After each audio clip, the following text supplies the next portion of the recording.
The little girl was alone in the room. She was sitting on the floor. The walls and her dress were splattered with blood, and the full moon was shining through the window. Her eyes were wide open and she herself froze in fear. There were also traces of blood on her pretty face. Suddenly, the door to the room creaked and opened. A blond boy appeared on the threshold. He opened his arms to her and was glad that he had finally found her. The baby turned her head towards the newcomer and began to scream. She crawled backwards away from him closer to the window. The guy asked her not to be so afraid. He raised his finger to her lips and called for silence. He sat down next to her, said that everything was fine and promised to protect her. There were tears in the girl's eyes. She just howled and cried. The guy, smiling, carefully wiped away her tears. Then he pulled the baby towards him and hugged her tightly. He affectionately told her that everything was all right now because she belonged to him. Blue sky. There is a forest around. A simple wooden fence separates the small cultivated area from it. A thin girl with dark long hair was choosing tubers from the garden bed and putting them in a rather large bucket. Sometimes she came across stones, but she did not take them, but threw them over the fence onto the road. When the bucket was already full, she tapped the bucket with one of these stones. At this sound, a man in a wide-brimmed hat came out. He waved his hand at her, making some kind of sign. The fragile girl took the handle of the bucket with both hands and with effort tore it off the ground. The heroine of our story could not speak. Most likely the reason for this was fear following an accident in her childhood. She didn't remember that incident at all. She stood with a bucket of tubers and understood that she had to take it to the castle as soon as possible, and she needed to hurry. As she was dragging an oversized bucket along the road, a horseman caught up with her from behind. Stones flew in different directions from under the horse's hooves. The girl turned around at the sound of hooves. The horse was raised on its hind legs by the rider. Out of fright, she dropped the bucket and the tubers rolled along the road. The skinny girl fell to her knees. The rider asked her mockingly what was the matter. He laughed so much that she couldn't even scream. The girl tried to cry and scream. I tried to say words asking for forgiveness and regret, but nothing worked out for her. She held her throat and only opened her mouth. The blonde ordered the maid not to make a fool of herself. After all, she chatted beautifully with her brother Camille more than once. The guy got off his horse. He stood next to the mute maid. He said that he was the firstborn son of the Marquise Lafayette, and I didn't understand why the girl, like all the other servants, was so sympathetic to Camille, his younger brother. Everyone almost idolized the younger gentleman. The elder thought he was too frivolous because of this. He grabbed the thin woman by her long hair. The blonde held the girl by the hair and shouted in her ear that he was the heir here. He threatened her so that she would not dare ignore him, and he pulled her hair with even greater force. Kamal ran and called the girl by name. The eldest looked angrily over his shoulder at his brother and gritted his teeth. He told the idiot to get out of here. The eldest duke immediately mounted his horse and rode off into the distance, and the girl continued to sit dumbfoundedly on the road next to her with an overturned bucket and scattered root vegetables. The guy asked Yulia if she was okay. He rode up to her on a horse, got off, and stood next to her. He asked if her brother had time to hurt her. Camille touched her face with his hand, and then the girl was able to make at least a sound. She assured the gentleman that she was scared. The guy, smiling, said that she had nothing to be afraid of, so that she doesn't worry. He promised to always be by her side. He sat down next to her and stroked her head, and the skinny girl looked trustingly into those eyes full of kindness. There were tears in her eyes. She howled and sobbed. She said that thanks to him she remained safe, that he saved her, and for that she was grateful. The girl stood up, wiping her tears. She told the Duke that she had to go because she had a lot of work to do. The guy offered her his help. Julia categorically refused to accept his help.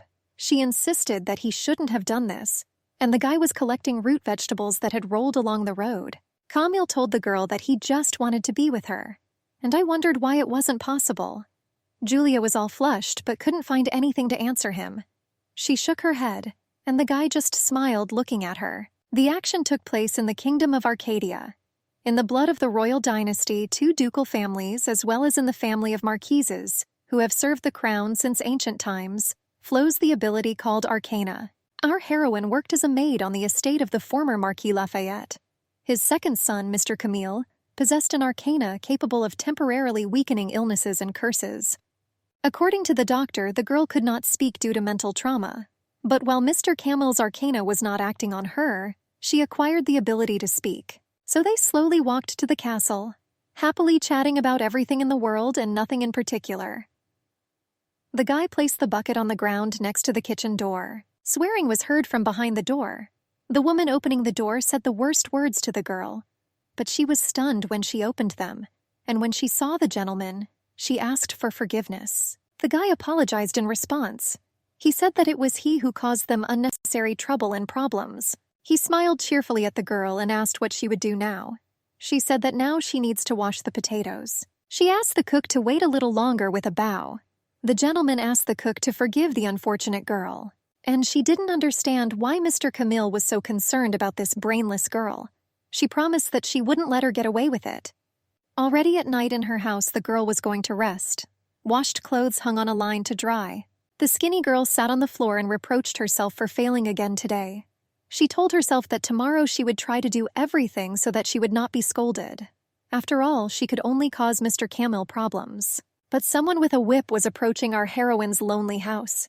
She heard these booming footsteps in complete silence. The girl did not know who it could be, and cowered with fear in the corner of her wretched home. She thought she heard human footsteps, and she was surprised because it was deep night outside. She waited in fear for the door to open.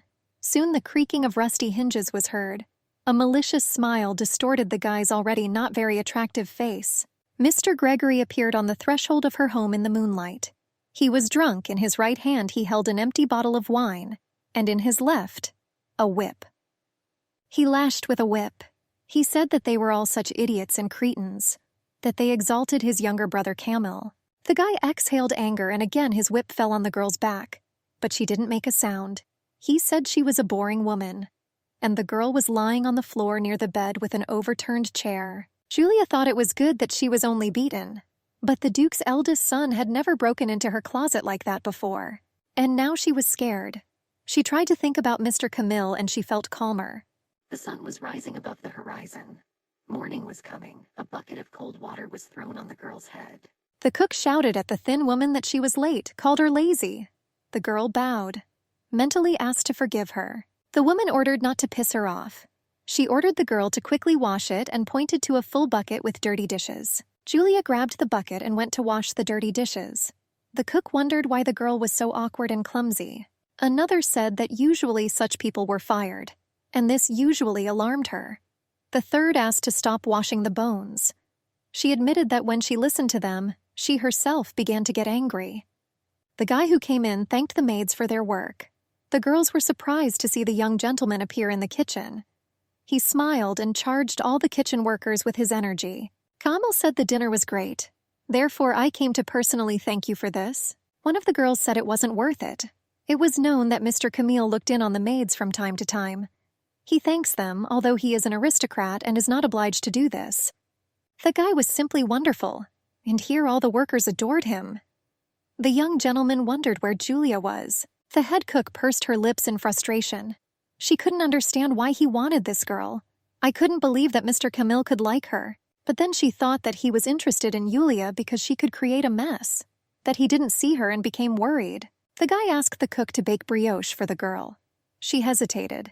After all, she would bake as much as she wanted for Mr. Camille, but it was too much for this girl. She said that you should not waste butter and sugar on a maid. This could anger the gentleman. After all, even she, a kitchen worker, only takes leftovers for herself. The guy calmed her down. What if someone asks, let him answer that it was his order. He left and, waving his hand, said that he was counting on her. The maids were bustling around in the kitchen, and the eldest above them smiled sarcastically in anticipation of the nasty thing she was planning. Julia went to the door. She brought a bucket of clean dishes. The door to the kitchen opened with a creak. Her thin face appeared in the doorway, and then the head cook threw soup on her head, for which the girl worked tirelessly. She angrily said that this was her food. She ordered her to get out. The maid smiled, looking askance at the thin woman.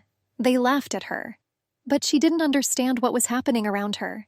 She stood there holding a bucket in her arms and with the remains of soup on her head, and there was laughter all around her. She didn't understand. Had she made a mistake again? She wanted someone to explain it to her, and I didn't understand why she caused nothing but problems. She wanted to just disappear.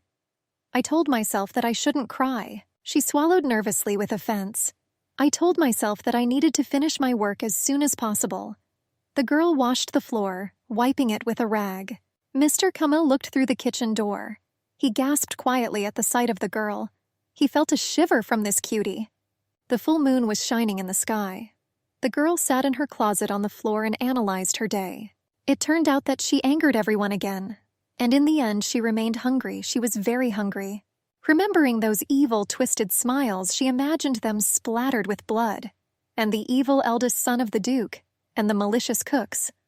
She clenched her fists from excess. She promised herself not to make such mistakes in the future. And then tomorrow everything will be fine. The door lock clicked. Mr. Gregory entered. He mocked the maid for causing trouble again today. The girl became even more sad. Realizing that the gentleman was here again, he told the mouse to get out of the hole. He promised, smiling evilly, that he would teach her how to do the right thing. He gave her a resounding slap in the face.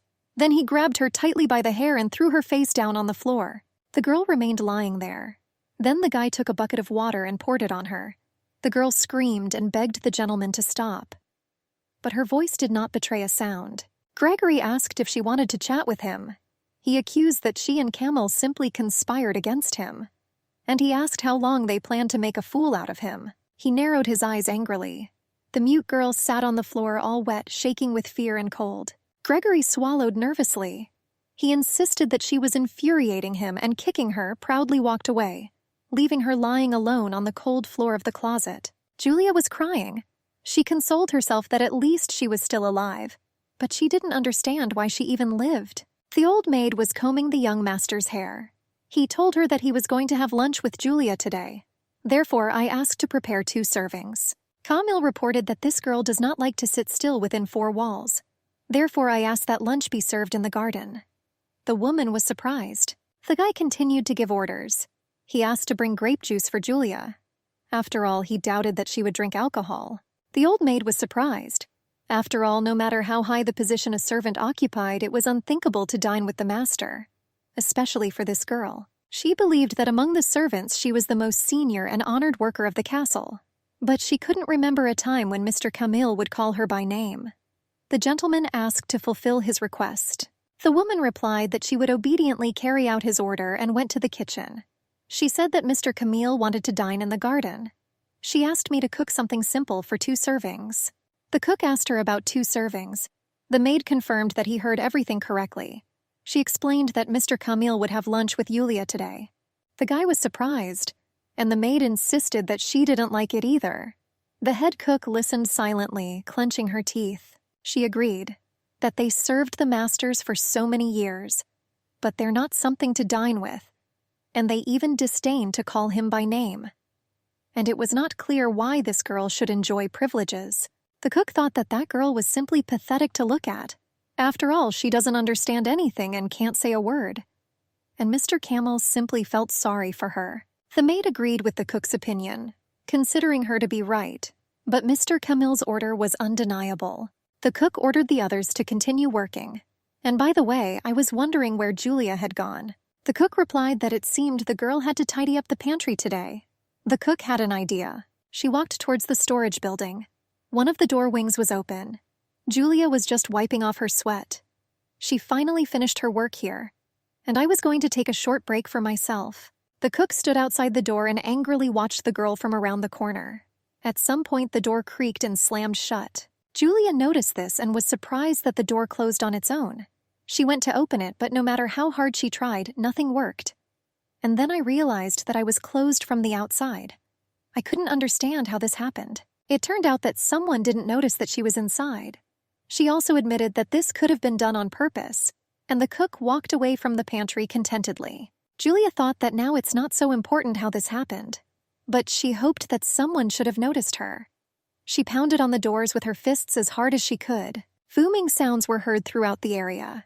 Tired and with broken knuckles, the girl sat down under the door. All her efforts to draw attention to herself were in vain. She was sad that no one heard her, and all she could do was wait until someone came to take something from the pantry and opened the door. It could happen tomorrow or it could happen later. Tears began to fall from her eyes. The key clicked in the lock. Our heroine immediately jumped to her feet. Finally, light spilled into the storeroom from the street, blinding the girl's eyes, already accustomed to the darkness. The cook angrily asked the mute woman why she was hiding here. She wanted to answer that she was locked here and shook her head in response, unable to make a sound. The cook gave Yulia a resounding slap in the face, yelled at her that she was just a useless girl. She said that Mr. Camel himself invited her to lunch today. The girl held her cheek, which was burning from the blow. She looked confused, like she didn't understand what they were talking about. The woman yelled that she didn't have to pretend, and I was amazed at her behavior. Turning around, she said that after today's dinner, the girl should clean the table alone. She reminded me that the dishes needed to be washed, the cutlery cleaned, the ashes removed from the stove, and the floor cleaned. The cook told the girl to do all this alone, that she significantly spoiled Mr. Camille's mood and she got off too easily. Julia was surprised that Mr. Camel invited her to have lunch with him. After all, this has never happened before. But if they were telling the truth, then what she must have done was simply terrible. It was already night outside. The Duke's castle and the entire estate were illuminated with starlight. The girl was washing the floor with a mop. Suddenly, a young gentleman entered the door. He was surprised that she was working alone in the kitchen today and asked where everyone else had gone. The girl asked Mr. Camel for forgiveness. He couldn't understand why. Julia insisted that she did not know that he had invited her to have lunch with him. There were large tears in her eyes. The guy smiled back at her. He assured her that she didn't have to worry about it. I realized that she must have been very busy at that time. The girl denied being busy, and she tried to explain that she was locked in the closet, but he interrupted her without listening to the end. The guy consoled her, asked her to be quiet and not cry. He assured that no matter what her reason was, he still wasn't angry about it. Julia said that it was so kind of him, and Kamal didn't let me finish but simply hugged the skinny woman. He spoke comforting words to her and touched the top of her head with his lips. The guy looked at the girl and smiled. He admitted to himself that he liked her even when she was crying closed in the closet, and he was glad that he was not disgusted with Julia. Tears rolled down from the girl's eyes. She asked Mr. Camille why he was so kind to her. He stroked her head and thought she was cute. He called her by name, considering her only his. The sky was already turning scarlet. The guy asked the maid if she was working hard. She assured that everything was fine. She just couldn't speak and she had no one to talk to. Julia said that she only causes inconvenience to everyone, and for this she often has to apologize. Kamal offered to intervene in her life, but the girl was sure that she should not have bothered him. Julia insisted that she wanted to cope on her own. She was sure that all the people here were actually good. She was going to work harder and be useful, and she believed that she could not constantly rely on the help of Mr. Camille. The guy became serious. The guy asked the skinny girl not to say such sad things. His blonde hair was blown away by the wind in a long tail. Julia's face was surprised. She tried to ask the gentleman a question, but he silently drew her to him, hugging her. The horned moon only witnessed his caress. The guy told her quietly that he liked her. The girl found it strange.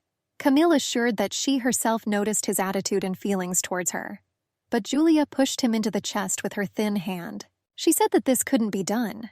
She reminded him that she was just a simple servant on the estate of his Duke father.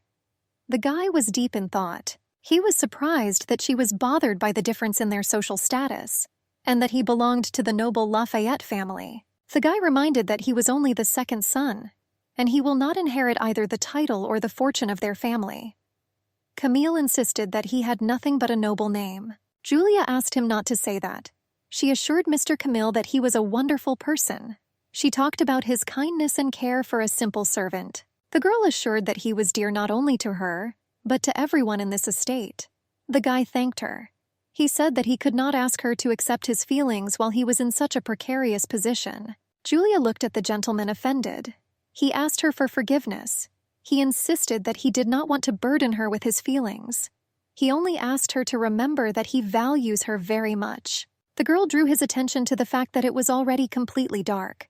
Camille reported that he would walk her home. He assured me that it was dangerous to walk alone at such a time. His older brother Gregory was watching them from behind a tree. He told himself angrily that this girl dared to ignore him and give preference to his brother. The skinny girl stood in front of the window in the moonlight. She was already dressed in night clothes, and she remembered the words of recognition of Mr. Camel's feelings. She touched her face and reassured herself that he was just joking with her. After all, she was an ordinary maid. and now she couldn't even speak. And I didn't remember my past at all. She was sure that Mr. Camel's disposition towards her would not be enough, and I didn't want to be deceived. But even if his words were not serious, she was still pleased to hear recognition from such a wonderful person. She asked herself if she could allow herself to be happy for just a little while. A vase fell to the floor with a clang and broke. The guy shouted that they were all such idiots. He said that Gregory was sure that everything in this house belonged to him, and this girl also belonged not to Camille, but to him. He knocked on the closet door with his foot. He ordered the maid to open it. Julia recognized the voice and shuddered. She assumed that he wanted to beat her again. The guy appeared at the door, illuminated by the moonlight. The girl had a silent question on her face. It seemed to her that he looked somehow different today. Gregory narrowed his eyes. He grabbed the maid by the clothes, and he began to reveal her cleavage. Silent horror froze in the eyes of the victim. The guy leaned on her with his whole body and knocked her to the floor. She wanted to scream for him to stop, but he grinned evilly. He assured her that he would make her remember who she belonged to. Gregory tried to tear off Julia's clothes. She begged him to stop, and hot tears flowed down her cheeks. The girl tried to scream. The guy's hands slowly slid down her waist as if burning her with fire. The eldest heir to the dukedom grinned, amazed that the girl was trying to resist. Even Julia's unsuccessful attempts to free herself turned him on even more. He pressed her to the floor, as if the girl was some kind of thing to him. Hope faded in the girl's eyes, and tears flowed like a stream onto the bed linen. He began to talk about his status as an heir. He assured how untalented the girl was as a maid and made a dirty compliment to her tear-stained face. Promising to find a use for her sweet face, he tried to tear off her light dress with a sharp movement. She mentally begged the master to stop. In the silence of the night, the knock of the Duke's youngest son, Camille, was heard. He tenderly called the girl's name, hoping that she was not yet asleep. At that time, Gregory jumped in surprise and cursed. He looked around warily at the sound, and a spark of hope flashed in the girl's eyes. Camille, standing under the closet door, continued to call Julia, saying that she had forgotten her scarf. I asked if she was still sleeping. The skinny girl mentally called on Mr. Camel to help her. She pounded her foot on the floor, attracting his attention with a dull sound. He asked her permission to enter. The younger gentleman burst through the doors. His noble silhouette was reflected in the moonlight. What he saw horrified him. His brother Gregory held the frail girl lying on the floor. She resisted his efforts to remove her clothes. Camel grabbed the rapist by the scarf and pulled him away from the girl, lifting him up. I screamed in his face, asking what he was doing. He asked him how he dared to even think about such a thing. He condemned him for allowing himself everything only by right of birth. The guy believed that Julia was the same person as them, and the skinny girl hid in a corner and cried, curled up into a ball. Camel did not understand how his father, mother, and brother were not able to understand such a simple thing. The older brother's face became distorted. He didn't understand how it was possible to compare this dirt underfoot with people of noble blood. He said that his words were crazy. He considered the girl just a thing that belonged to his family. He was sure that he would be the one to dispose of his inheritance and maids as he pleased. Camel turned to his brother, trying to appeal to his humanity. But he growled, broke free, and ran into the darkness. The younger Duke called the girl by name. Julia responded, calling Mr. Camel by name. She was crying and shaking all over with fear. The girl pressed herself into his chest and cried bitterly. The guy pulled her close to him and hugged her. He asked her for forgiveness. Meanwhile, Gregory sat on the sofa and trembled all over. His heart was ready to jump out of his chest. He closed his eyes. It was hard for him and his brother to argue. The door creaked and light spilled into the dark room. Camille entered and waited at the threshold while his eyes adjusted to the darkness of the room. My brother was sitting on the sofa, shaking all over. At the sight of the newcomer, he bared his teeth in anger and muttered his name through his teeth. The booted foot tapped next to the coward's head. The guy asked to tell him what he was going to do with Julia. Camille was cold and determined to deal with his brother for the incident in the maid's closet. The coward looked into his eyes pleadingly. The guy said that until that moment he had gotten away with all the abuse of the girl. But now he did not agree with his brother's claims to Julia. I thought that it wasn't enough for Gregory to just have fun, and so I suddenly wanted to make the girl my own. The coward only made inarticulate sounds in response. Camille said that you shouldn't steal anything from him. The brother knelt and asked him to forgive him. He said that he realized his mistake. Gregory crawled on his knees in front of his brother like a reptile, and his brother stood over him like a menacing mountain. A kick was made to the head. The guy tried to dodge his brother's boot. He asked to think about whose grace he was still the heir. Kamal said that it would be easier for him to take this title away from him than to take candy from a child. Gregory's head was still under his brother's boot. He said he was wrong, and he swore that this would not happen again. Kamal said that of course this would not happen again, and he kicked his brother in the lower jaw. The long-haired blonde stood with a straight back. I asked my brother not to forget that he was still dancing to her tune. I advised him to continue dancing, and then he would allow him to remain the heir of the family. Gregory was still on his knees. Kamal asked if his brother understood everything, and looked back at him over his shoulder. He just nodded silently in response. The guy walked along the corridor of the mansion. He was going to have another glass of wine. It seemed strange to him that there was light leaking from under the door. Opening the doors a little, he looked through the crack. Green liquid was pouring onto the floor. There was also a towel, raw vegetables, fish, and meat. The cook, with a satisfied face, poured wine onto the floor. In her other hand, she held a lantern. She told herself that that girl didn't even know how to work. But despite all this, she was the only one in a special place. She could not understand why Mr. Camel favored Julia, and the guy stood quietly with a sad face. Everything was clear to him. After all, Julia was the last one to leave the kitchen, and now this maid was going to blame the whole mess on the girl. Camel thought the cook was an idiot. He was going to get wine from the pantry, and on the way back he decided to look into the kitchen and grab cheese. He came to the conclusion that the more attention he paid to Julia, the more jealous the idiot servants would become, and the more often they will mock her. And it was the same story with Gregory. It turned out that he was harassing Julia, beating her with or without reason just to vent his anger.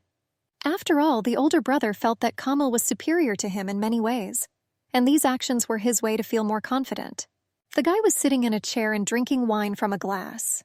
On the table in front of him stood an open bottle, cheese, and grapes. It was like a vicious circle. He cared about Julia, so the servants bullied her, and Gregory took out his aggression on her. And the deeper she plunged into this loneliness, the more dependent she became on his care. The guy recalled how she clung to him and needed hugs and affection. He sipped his wine and remembered how sweet she was.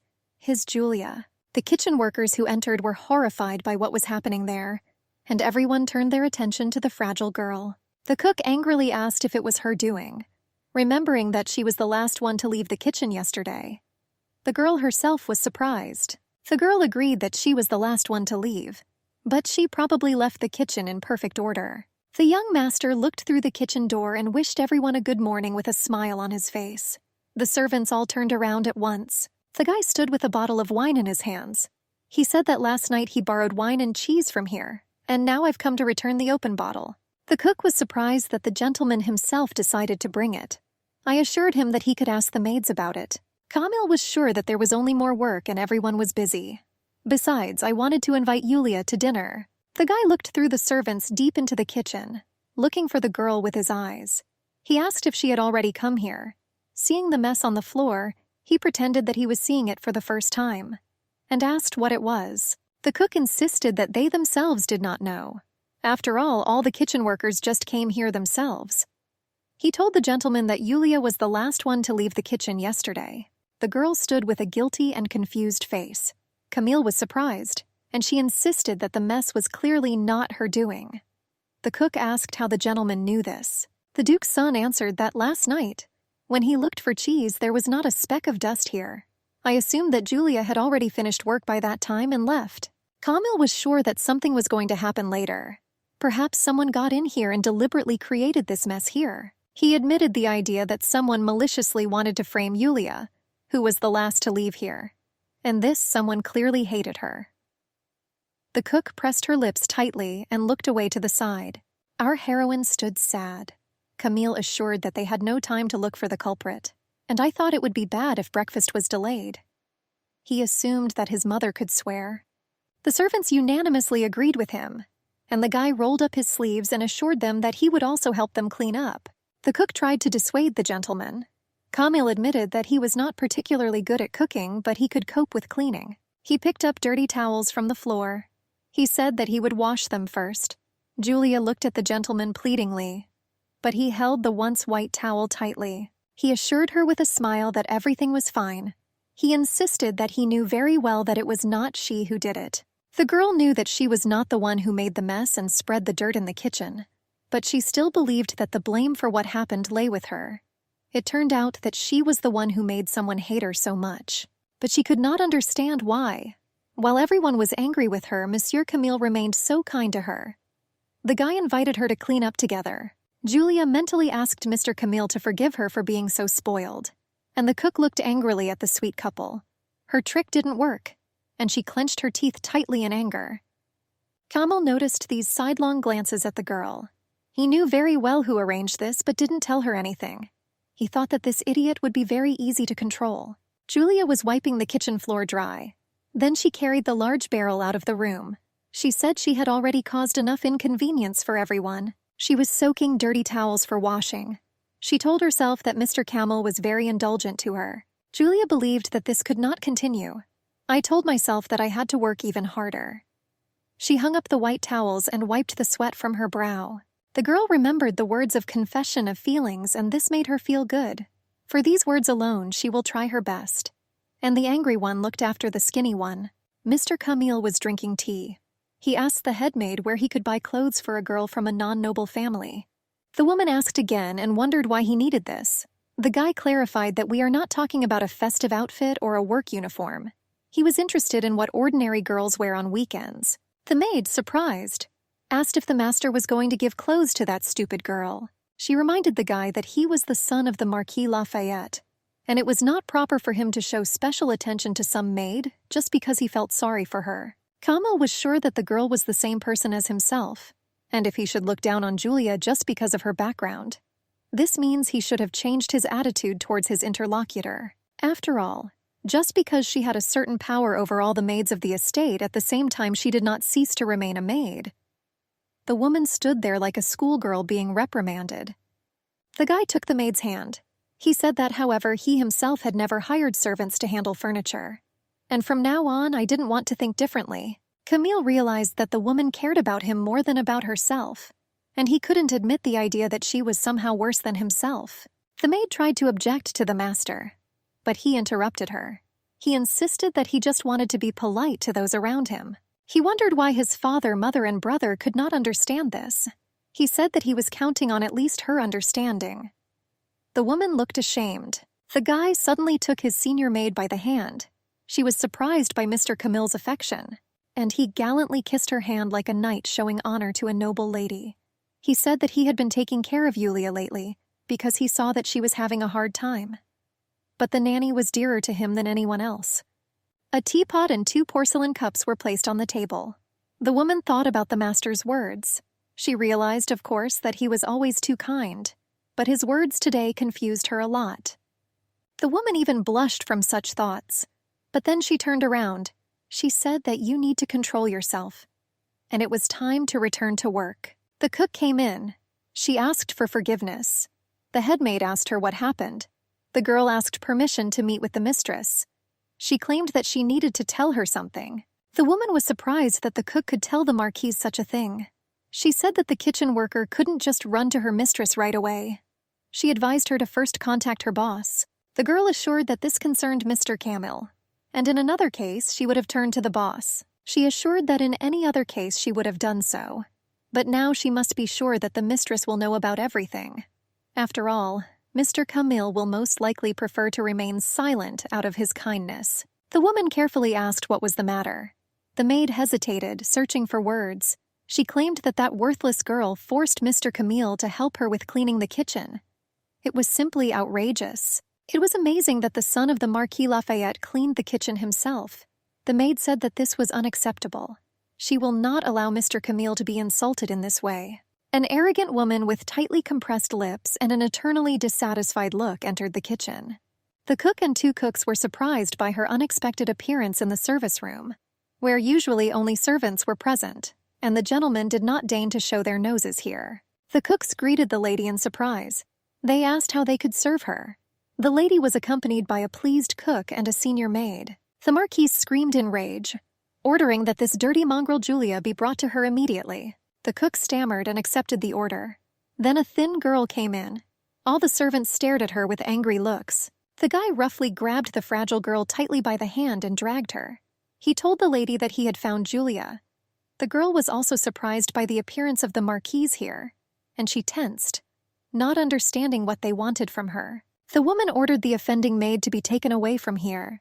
The servant answered her obediently. The man soon dragged Julia by the hand. She had no idea about the reason and had no idea what she was about to experience.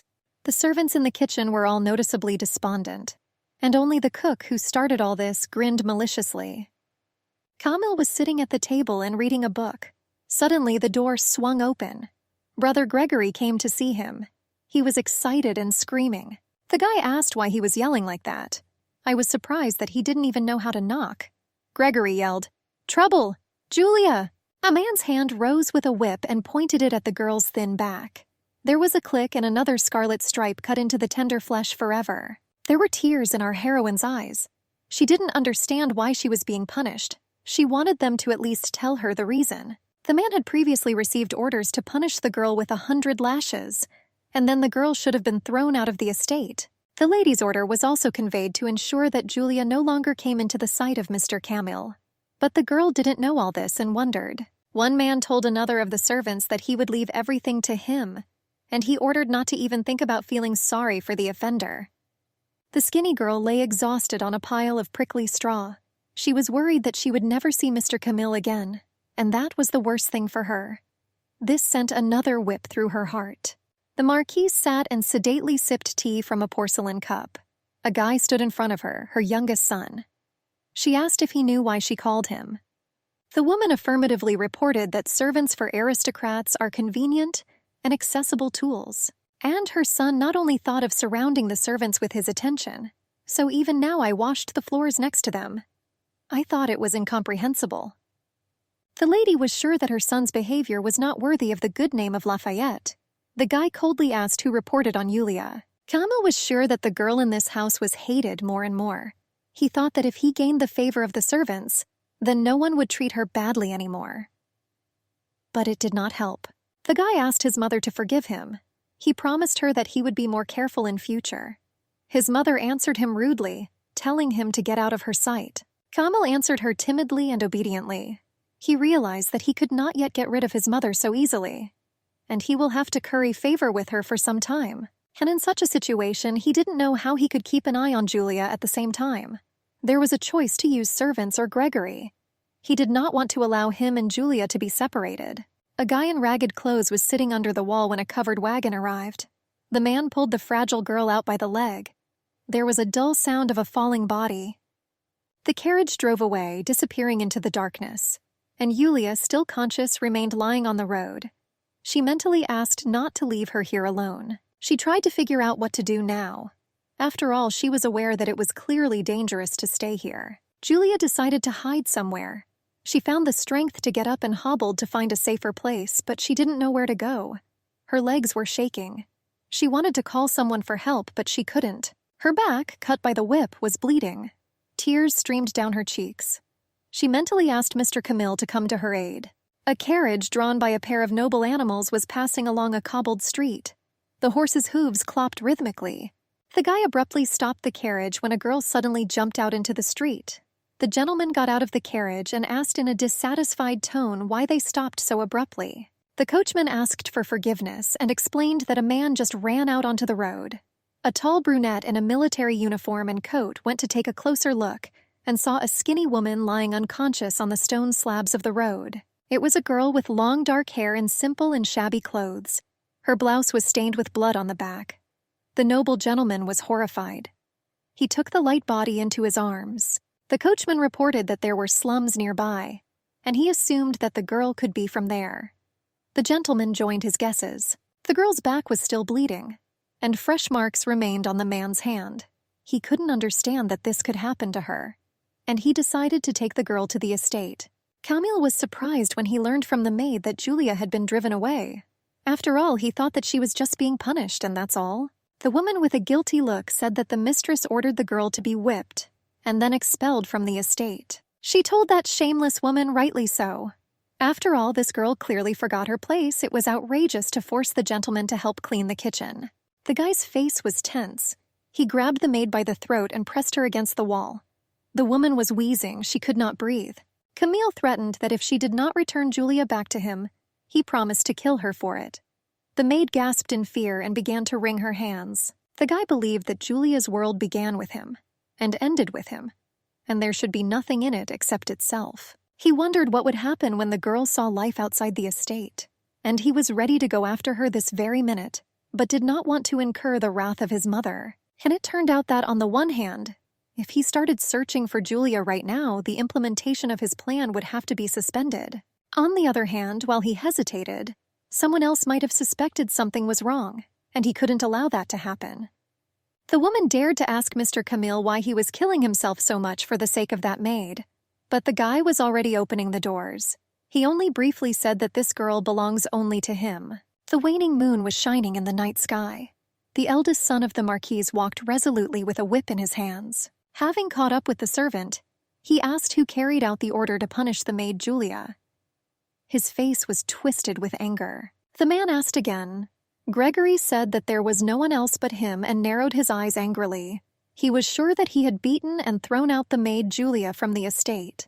The guy swung at the servant in rage. The man answered, stuttering, but was interrupted by the blow that fell on him. Again and again blows rained down on the servant's back. His white shirt was stained with scarlet blood. The ducal son was pleased with the result. He said that if the servant doesn't want to die, then send the girl back quickly. The man turned over his shoulder. He tried to argue that the mistress ordered and he could not disobey her. But Gregory was adamant. The Marquise's son was silent. He took out his anger with a strong kick to the servant's already lashed back. Gregory sat down next to the servant. In his hands he clutched the handle of a whip. His face was like the grin of a predator. He was sure that the servant knew exactly where the girl was thrown out and advised him to play on it.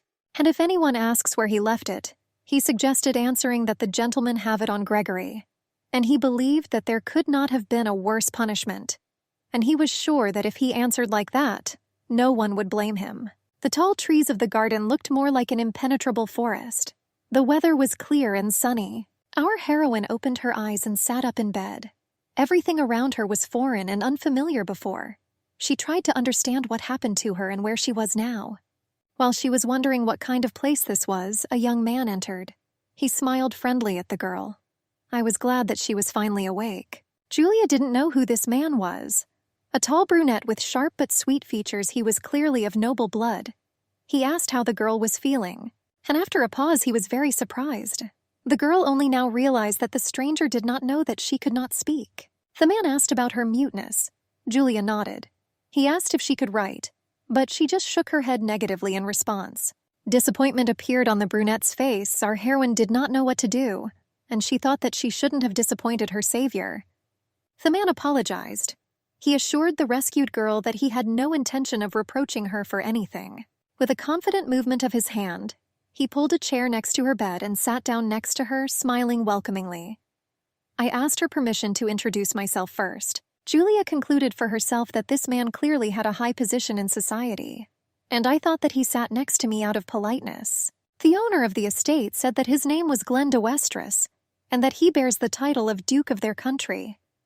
Our heroine could not understand why such a person took care of her. He said that he had recently passed near a slum, that she jumped out onto the road right in front of his carriage, that she did not respond at all, and then completely fell, losing consciousness. The man believed that it was all because of those wounds on her back, and he couldn't leave her in this state. So I decided to take it with me to the mansion. Glenn said that she lay unconscious for 3 days. He was sure her back still hurt, and asked how she was feeling. The girl thought that everything was fine now, but could not answer. The man insisted that she shouldn't have been shy. He warned that the doctor would come soon, but before that he wanted to ask her a few questions. But since the girl could not speak or write, what could she do? And Glenn rubbed his chin in thought. It wasn't that there was no way at all, but he didn't want to use it. The man thought that first she needed to refresh herself, and soon a tray with warm soup and cutlery was ready. The maid bowed and smiled and said that since the girl had not eaten for several days, she advised her not to rush, but to chew slowly and monitor the sensations. The skinny woman folded her hands as if for prayer and sank into herself. In front of her was a tray with a plate, spoon, and napkin. Glenn looked at this in surprise. The girl slowly brought spoon after spoon of soup to her mouth. The man noticed her manners. It couldn't be said that they were perfect, but it was clearly noticeable that she knew about etiquette. Meanwhile, our heroine was wiping her mouth with a napkin, and he was surprised how a girl from the slums could be well-mannered and so sophisticated. He wondered who she was, but she herself didn't really know who she was. In the darkness, the envious cook approached Julia's closet. She opened the door with a creak. Mr. Camille stood at the window in thought. He gasped in surprise. The girl approached him. She said that she expected to find him here. After all, he came here every evening. She hugged the gentleman from behind. She spoke kind words to him. She assured him that she would console him. She asked Camille to forget this, Julia. That girl and she too are just servants in the Lafayette house, and their lives are controlled by the gentleman. But the guy's face was gloomy. The cook assured that the master had the right to do whatever he wanted with her. The guy answered, "Okay." He assured that he would do so. And with a sharp swing, he struck the girl in the face with his hand. A second later, the envious woman was sitting on the floor, and blood was dripping from her broken nose onto the floor. Confusion was written all over her face. Camille insisted that it was she who reported it. He said that he didn't know her name, but he remembered that ugly face well. He put his foot on the cook's shoulder. She covered her head protectively. There was a powerful blow again. Camille assured that he was not going to forget Julia, and it is not for the servant to tell him what he should do. His foot was on the maid's head. He assured that such an ugly person as she did not dare to tell the master who to forget. Camille called her disgusting, throwing another kick. Blood splattered on the floor and walls. He shouted that Julia was his and only his. Soon the guy walked through the doors into the night under the light of the full moon, and the envious cook remained motionless on the floor of that closet. Camille asked into the darkness where his Julia was now. He quietly called her name. The young maid was horrified by what she saw, and the doctor just chuckled busily under his breath. The bare back of the rescued girl was visible to their eyes. On it, scarlet inflamed scars were visible from the lash. The doctor asked the girl to turn her front towards him and open her mouth. He asked her to tell him something, but she just silently opened her mouth like a fish. The man said that everything was clear to him. He said that he was already done for today. He recommended thoroughly rubbing in the prescribed ointment and not forgetting about the bandages. He advised her not to overexert herself too much. The girl bowed thanks and at the same time accepted his advice. Soon the door slammed behind the doctor. Glenn asked the doctor his opinion about the health and wounds of his charge. He said that deep scars would most likely remain on his back, and very unpleasant ones at that. However, no bones, muscles, or nerves were damaged, and in everyday life her injuries should not have manifested themselves in any way. The Duke was saddened and leaned his back against the wall. The doctor continued. As for the girl's voice, it didn't seem like the problem was related to the vocal cords, and he assumed that this could be a consequence of mental trauma or fear. But in this case, he could not help in any way, because the case was also old and neglected. Glenn was deep in thought. A man in glasses and a white coat suggested that this girl did not grow up in the slums, and the Duke added that he also noticed this himself, that there was no rudeness in her demeanor, and he would even say that she behaved with some dignity, that you don't see this with those who grew up in the slums. The doctor assumed that the girl could have simply been left there, after those brutal wounds were inflicted on her back. Glenn realized that this girl still had a place to return home to, but then he thought that if she was left in the slums, it was unlikely that they would be waiting for her at home. He remembered how the girl called him brother. She complained that he never told her his name, and she invited him to come again. He offered her tea and asked if she liked sweet scones. Her sweet face was forever etched in her memory, and now it seemed simply impossible to meet her again. A week later, when Glenn entered the girl's room, he was simply dumbfounded by what he saw. The girl was wiping the glass of the windows, and the window frame now simply sparkled clean. He reproachfully asked her what she was doing. The girl looked back at the man with caution. She fell at his feet. Glenn assured that he had no intention of being angry with her, but he believed that she did not have to work. Our heroine looked up at him. She didn't even think that he was angry, but she believed that servants should always bow to their masters even in the presence of aristocrats. Glenn assured that if she was injured, then she should not have strained herself and cleaned the room. But the skinny woman believed that she had already caused so much trouble for the man. That's why I wanted to help at least with what I could. And then she felt absolutely healthy. And she began to wave her arms, demonstrating her activity. Seeing that they were not listening to him, Glenn grabbed the girl in his arms. She didn't expect this at all. And then his face was so close to hers. The man carried the skinny woman onto the bed. He said it was too early for her to leave the room and put him to bed. He reproached her. He asked how she was going to recover if she didn't follow the doctor's orders. Glenn assured that until the doctor himself gave her permission, it was worth listening to lie down and rest properly. His finger poked her nose instructively and gently. The man's appearance was menacing, and his gestures were feigningly harsh. But the girl began to show with gestures that she needed something to write on. The man guessed, but asked her about it. The girl nodded in response. Glenn asked what she suddenly remembered and was a little intrigued himself. He took a notepad and an ink pen from the table. Soon our heroine, sitting on the bed, was already drawing something on paper. Glenn looked over her shoulder curiously. It was a bird. Only for some reason she has two heads. Then it dawned on the man. He guessed that it was a double-headed eagle. The girl nodded contentedly in response, confirming the correctness of his guess. The next guess was that his ward was from the house of the Marquis of Lafayette. The girl nodded again to the man, smiling. Some kind of devilry was coming out. The Marquis of Lafayette values purity of blood and position in society most of all. He was incredibly proud of his pedigree, which began simultaneously with the founding of the Kingdom of Arcadia. And it was easy to understand that he despised those below him, and simply flattered those above him. He was a powerful man in his own right. His wife was a cruel woman. The couple considered the workers of their estate only tools, and if the gentleman didn't like something, then they could whip the maid without hesitation right at the royal ball. There was a bottle of wine and a glass on the table, and several pieces of cheese on the plate. The Duke recalled that the Marquises seemed to have several children. However, they never appeared in society. He reasoned that in any case, the offspring of the Lafayette couple should have a character to match their parents. And if this girl worked in that Marquise's house, then up until that moment she was treated cruelly. His ward was even touched by the fact that she was being treated, and that she was being fed. She tried to work despite the painful wounds on her back. It turned out that the thin woman was flogged, and then thrown into the slums as punishment in the hope that she would not survive here at all.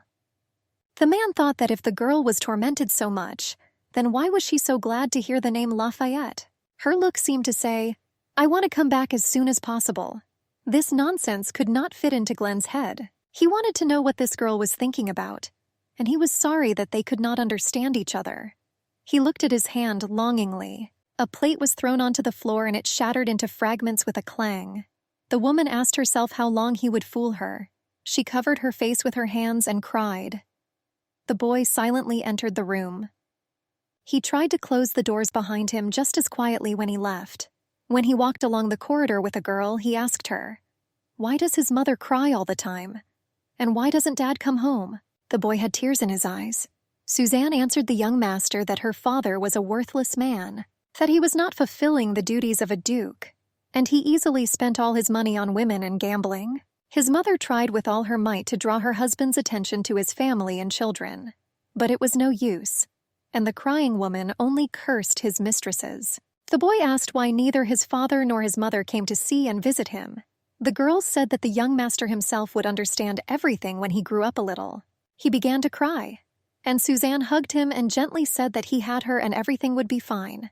The boy agreed to this at least and thanked the girl for her understanding and care. Suzanne was one of his father's mistresses, but the boy managed to become attached to her and love her with all his heart. But she told his mother about his father's adventures, driving her even more into despair. And she told his father about how cruelly his mother treated her son. And thus the girl fueled mistrust in the gentleman towards his wife. She not only got along with the boy, but also won the trust of the gentleman, the boy's father. And it was also Suzanne who was the first to discover the mistress's body in the pond, and raised a cry throughout the entire mansion. And thus Suzanne, having removed the obstacle, was finally able to achieve her goal. Soon she became the Duke's wife officially. It turned out that the girl never really cared about Glenn. For her, he was just a tool for gaining power. He concluded that all people were disgusting, that they are willing to do anything to get what they want. Therefore, Glenn has not used his lasso since the day it appeared. He only had to look into a person's soul to see its ugliness. And now the man was afraid to be disappointed in this girl too. After all, her real intentions were unknown to him. And if he uses his ability and finds out that this cutie is essentially no different from Suzanne, that she is just as two-faced, will he be able to bear it? Glenn could have easily found out the intentions of the girl he saved, but he was afraid. Suddenly, she turns out to be just like Suzanne, two-faced. Julia struggled to carry a mountain of clean plates. The man called out to her sharply. He began to reproach her for taking up work again, and Julia was now putting clean linen on the closet shelf. Glenn grabbed her, wrapped her in a sheet, and carried her. He said that she did not obey the order to rest. The skinny girl sat obediently like a doll on the bed, unable to move in the sheet. Glenn took off his gloves. He understood that the girl simply could not sit in one place. He still decided to use the lasso. Otherwise, the girl will clearly simply overstrain herself from working hard. The man looked into the eyes of his ward. He wanted to know at least a little more about her. His palm rested on the girl's head. He heard her thoughts that she was glad that he finally smiled. Julia thought that Mr. Glenn was as kind as Mr. Kamel, that he also stroked her head although she did nothing to deserve it. She thought she couldn't sleep all day long, and he wants to thank the Savior in some way. The man admitted to himself that he did not see even a hint that the girl was hiding something. He was sincerely surprised that such people even existed. Glenn asked the girl if it was true that she was so tired of sitting in one place. The girl nodded her head and thought that she would like to repay the Savior for his care. And I just wanted to be useful. And then, having thanked the Savior, she wanted to return to the Lafayette estate. She was sad that Mr. Camille was probably very worried about her. The girl thought that she had to tell the master as soon as possible that she was fine, and apologize for making her worry. She so wanted to see Mr. Camel. The man apologized. He understood everything that was needed, and he promised to give her 2 instructions. Firstly, she will help in the kitchen for 1 hour a day. The girl was hanging clean, washed towels on a rope next to the kitchen, and then I washed the fresh greens. A kind and friendly kitchen worker came out and gently told the girl that that was enough for today. Julia bowed low at her feet. Glenn's second order was to come to him for tea. The maid was combing the girl's long hair, and our heroine sat and reasoned self-critically that not only did she not know etiquette, but she also could not answer, and therefore she was afraid that the man might seem bored with her. Glenn stood up at the sight of the girl and met her standing near the set table with an open smile. He invited her to come closer. Julia blushed all over. She herself didn't know why she suddenly felt so flushed. On the table there was a teapot, cups, and a plate of sweets. Our heroine looked sadly at all this and was afraid of doing something wrong. The young man, seeing her indecisiveness, assured that he had always disliked formalities, so she didn't have to worry about manners. Julia was surprised that Mr. Glenn noticed that she was embarrassed, and I thought that it was necessary to at least touch the food so as not to seem rude. And she began to drink tea. She was surprised that it turned out to be so tasty, and the helpful and friendly maid slipped a whole tray of sweets right under the girl's nose. Julia enjoyed the taste of the baked goods, stuffing her mouth full of it. Glenn called their tea party an errand, hoping only that she could relax, but things turned out differently. The Duke said that the girl had a crumb stuck to her and wiped her face with his hand. The man smiled, and for him this time turned out to be unexpectedly pleasant, as well as for our heroine of the story. The man in the pince-nez reported to Mr. Glenn. He reproached him for not listening to him at all. He apologized to Simeon. The blonde said that if something bothers him, maybe they should have dealt with this before they moved on to other things. Glenn agreed that he was right, and the assistant announced his readiness to listen to the master. The man asked if there was someone named Camille in the family of the Marquise Lafayette. The blonde insisted that this was the name of their second son. The gentleman asked to tell me what he knew about Camille. The man slowly took out the book he was interested in from the shelf. He replied that the couple had not yet introduced their sons to the world. Glenn was surprised. Haven't guys reached the right age for this yet? But his assistant said it wasn't a matter of age. After all, the eldest heir of the family was also not introduced to society. His name is Gregory de Lafayette, and he is 23 years old, and Camille was 20 years old. Glenn was sure that it was quite unusual for young people of their age to still be out in the world. Simeon assumed that perhaps this was the situation in their family. The Duke was lost in thought for a long time. The Lafayette family traces its history back to the founding of their state. Surely nothing is more important for both the Marquis and his wife than maintaining their status. And the sooner they present the heir to high society, the more stable his position will be. And Glenn could not understand why the couple hesitated to introduce their sons to the entire aristocratic society. He asked the assistant if the Marquis of Lafayette had a lasso. He confirmed this. After all, he was a descendant of an ancient family, and it seems his abilities were related to healing. The eldest son was supposed to inherit this ability, but it seems that the lasso could pass to their youngest son, Camille. And if we assume that the lasso was not passed on to the eldest son, the heir, it was with Camille, who had no right to inheritance. A complex and incomprehensible situation emerged. And in this case, the most ancient and noble family of Lafayette must face serious difficulties. If Glenn's guess was correct, then it turned out that by postponing the debut of their sons, the Lafayette couple was trying to preserve the dignity of the family in the eyes of others. But this was only a temporary measure. The Duke asked Simeon to find out more about the Lafayette family. I thought there was something unclean there. He promised that he would do everything right. Glenn walked through the garden and led the girl by the hand. She was thinking. I asked myself what Mr. Kimmel was doing now. He was the only one the girl could talk to. The man could not believe that she could seriously think about this Camilla all day long. So reading her thoughts, he learned that the girl's name was Julia, and that the only one who could hear her voice was Camille. He assumed that the lasso belonged to that guy. There was simply no other explanation. And yet, if he could hear her, then why didn't he stop all the bullying against her in the bud? Ever since Glenn first read Julia's thoughts, this was all he could think about. He did not want to believe that Camille knew perfectly well that the girl was being bullied and only pretended that he did not notice it. Glenn also suggested that Camille himself deprived the girl of the opportunity to speak. He walked next to her and touched her, stroking her head. And she only dreamed of returning to Mr. Camille as soon as possible. The man was aware that his ward herself wanted to return to her former master in that damned house. And as soon as she recovered, he would have to let her go. But there was no way he was going to do that.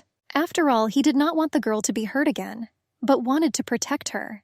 He dreamed so much that she would not remember Camille with such warmth. But him.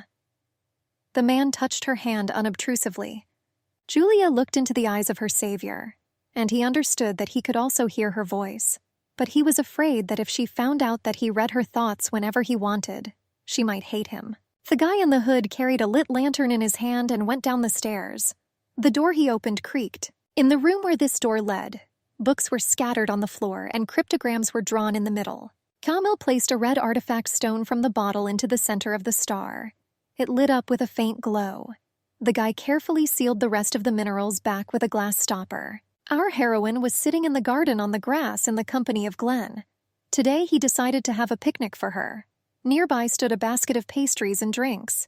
Julia was eating something tasty on both cheeks. The lady in the red dress looked at it all from the window. The maids in the kitchen whispered that Madame Suzanne had not come to see her master today. The other answered that she had not been with the gentleman for 3 months, that she stopped even pretending. And the owner became an empty place for her as soon as he transferred his title to Mr. Glenn. The girls discussed that Mrs. Suzanne's priorities immediately changed. She was not related to Mr. Glenn, so if he decides to get married, then Suzanne will lose her place as mistress in this house. The lady hit the wall with her fist out of anger.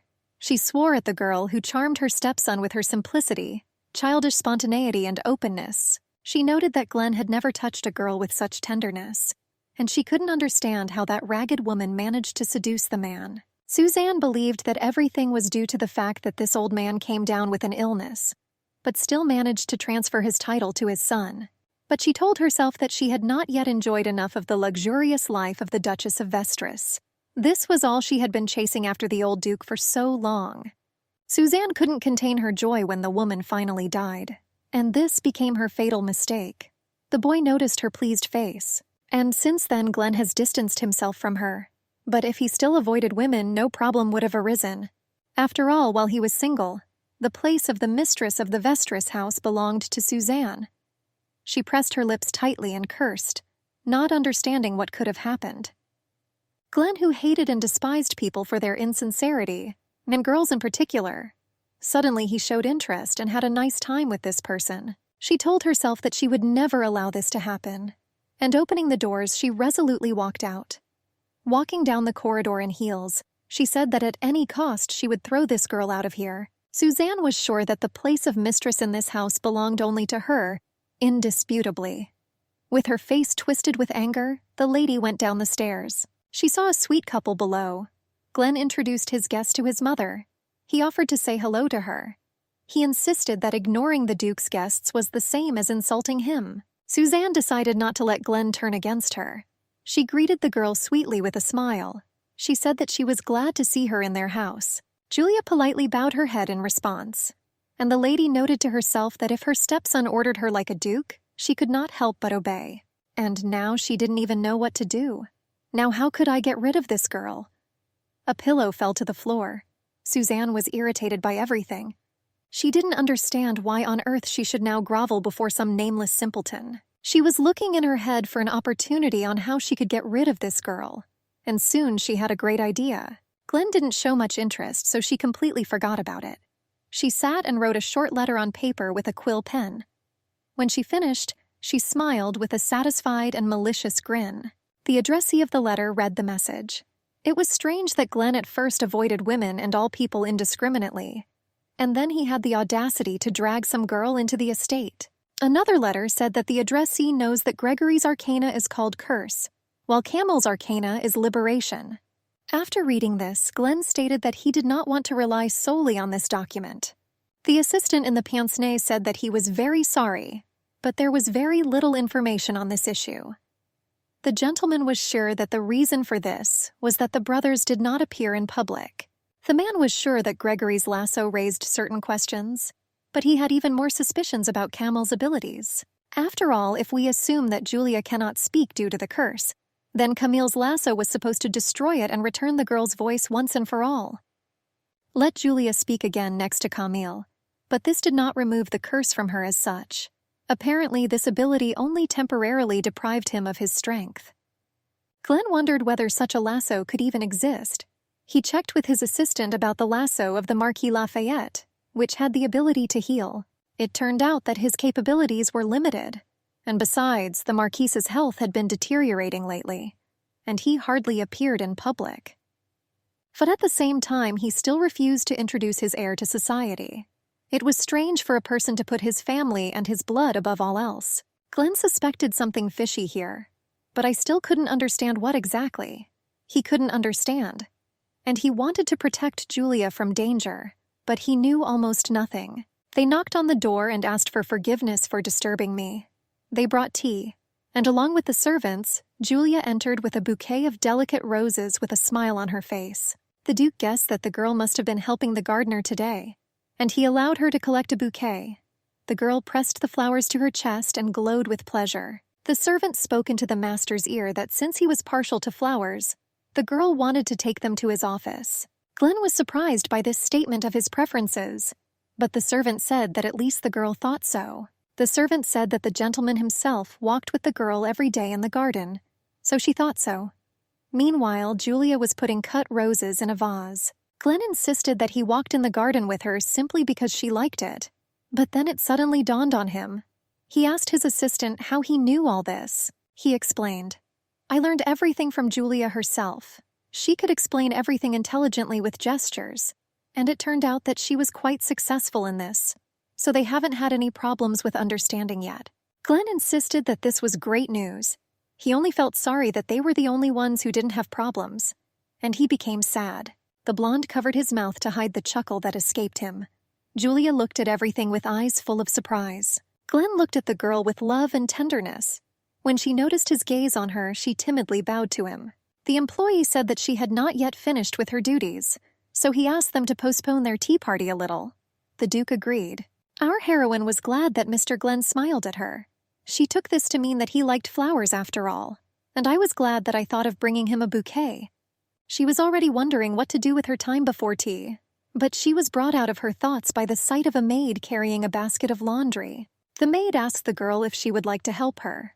Our heroine responded by holding out her hands to pick up the sheets and smiling in response. When she was already carrying the laundry, She thought that the servants of the Duke of Vestris were completely different. They were not like those who work at the Lafayette estate. Here the servants did not get angry, did not shout or hit. They were always calm and smiling. The girl thought that the people here must be so kind because she was a guest here, and they even learned to understand her by gestures. And Mr. Glenn himself seemed to have completely predicted her course of thoughts, and that's why our heroine felt so good here. But she understood that she could not stay here forever. After all, Mr. Camille must have been going crazy with worry. And if she decides to get close to the servants of the House of Vastris only because of their kindness, then she will thereby betray Master Camille. Julia was thinking about the guy. She disappeared so suddenly he probably didn't know what to think, and she wanted to give him a sign that everything was fine with her. But Julia was so afraid to return to that house. And yet she so wanted to see Mr. Camille. That envious cook, the evil mistress, and the cruel and unpredictable Gregory. The girl was so scared. She told herself that she had to be braver, at least for Mr. Camille's sake. After all, he cared so much about her, and even those confessions of his feelings. Julia sat on the garden path and was deep in thought. But then a girl in a chic blue dress approached her and addressed her insultingly, calling her a mongrel. The pink-haired Fifa imperiously asked Julia if she was the mongrel that Glenn picked up. Our heroine looked at the stranger in surprise. I thought that she was so beautiful that at first glance it was clear that she was an aristocrat. Julia fell to her knees and began to bow at her feet. Her long dark hair spilled over the slabs of the garden path. The lady said that the girl was picked up like a dog, and she had the nerve to think that she could stay here as long as she liked. And it remained to be seen whether she considered Glenn's kindness limitless, or she was just trying to take advantage of the opportunity. The lady in the blue dress deliberately stepped on Julia's hand with her heel, creating a painful wound on it. She said that tramps like her did not belong here. The foot in a shoe with high and sharp heels ended up on our heroine's head. There was an unpleasant wheezing sound, and she thought that after all, Mr. Glenn shouldn't have spoiled her like that. The arrogant person ordered the girl to raise her head. Julia looked at her with guilty eyes, and she announced that her name was Ophelia d'Arcadia. The skinny girl was confused. After all, that was the name of their kingdom, and only members of the ruling family bore such a surname. She couldn't believe that this was the princess of the kingdom, and she declared that Glenn was her future husband. And since the girl decided to stick to a man, she should have remembered that it didn't cost the princess anything to kill someone like her. The lady asked if the guest understood what she was getting at.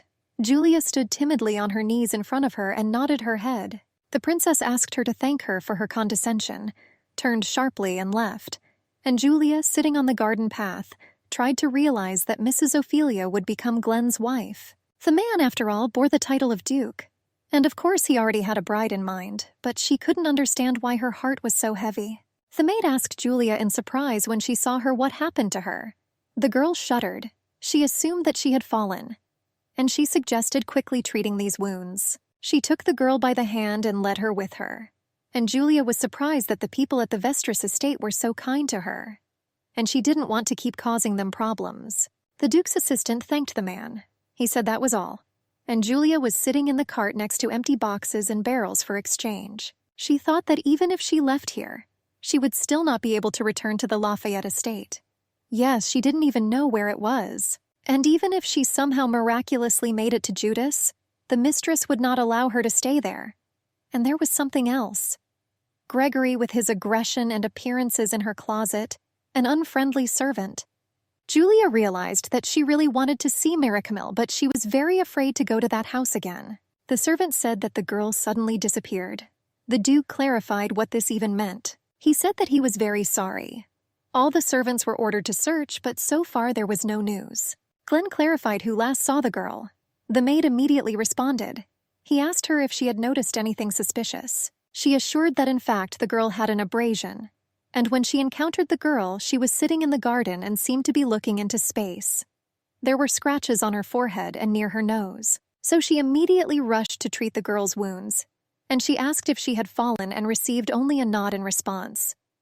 But the thing was that it all seemed strange. After all, if she fell, she could really hurt her face, but the back of her hand was also damaged. It was impossible to get such a wound from a fall. Her hand seemed to be crushed under the heel of a woman's shoe. Glenn thought about it.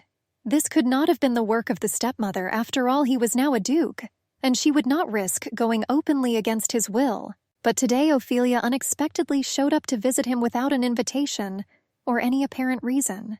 And now she was already capable of doing anything. And it turned out that it was because of her that Julia decided to leave the estate. The covered wagon was parked in a dark alley. The lanterns on the houses illuminated it poorly. The girl looked out carefully and decided to climb out. She looked around cautiously. Ambiguous sounds were heard from around the corner. Curiosity made her look there. There, a couple in an erotic pose received pleasure from the proximity of their bodies. Julia quickly turned around, scared that she might have been noticed. The girl was surprised how they could think of making love right on the street. She began to run away without looking back wherever her eyes looked. But at some point she ran into an unfamiliar man. He called out to her and ordered her to watch where she was going from now on. Julia tried to communicate with him using gestures. The man did not understand anything from her gestures. He was surprised that there were young people here too. Silent horror froze in the girl's eyes. He said that this is how he went to the brothel, and did not sleep with whores from the street. It infuriated him that they were always so grimy. The stranger grabbed Julia by the elbow and ordered her to obediently go with him. The girl was amazed that he thought such a thing about her. But then a familiar voice called her name. The man was clearly familiar to her, but there was unusual anxiety and aggression in that voice. She pressed herself against the wall. There was a powerful impact sound and blood sprayed out. Tears appeared in Julia's eyes. Camille stood before her in the starlight. Another man on horseback rode through the streets of the city on horseback. He wondered where the girl could have gone. It was the same Duke of Glen Westeros. His hair was tousled, his lips were compressed, and his gaze was anxious. Meanwhile, Camille was glad that he had found Julia. She looked into his eyes devotedly, not believing her happiness. The guy insisted that he was looking for her like that. He gently touched her face and continued to speak kind words to her. The girl, even having the opportunity to speak, could not find words of joy. The guy began to hug her. He was sure that the girl must have been very scared. He assured that everything would be fine now. Julia asked what would happen to that man now. Looking back at the stranger lying motionless on the road nearby, Camille assured her with a smile on his face that he was indeed a little rude to him. But his blow was not too strong and he had to come to his senses soon. But it was better for them to leave here as soon as possible. After all, when that man wakes up, they could suddenly get into trouble.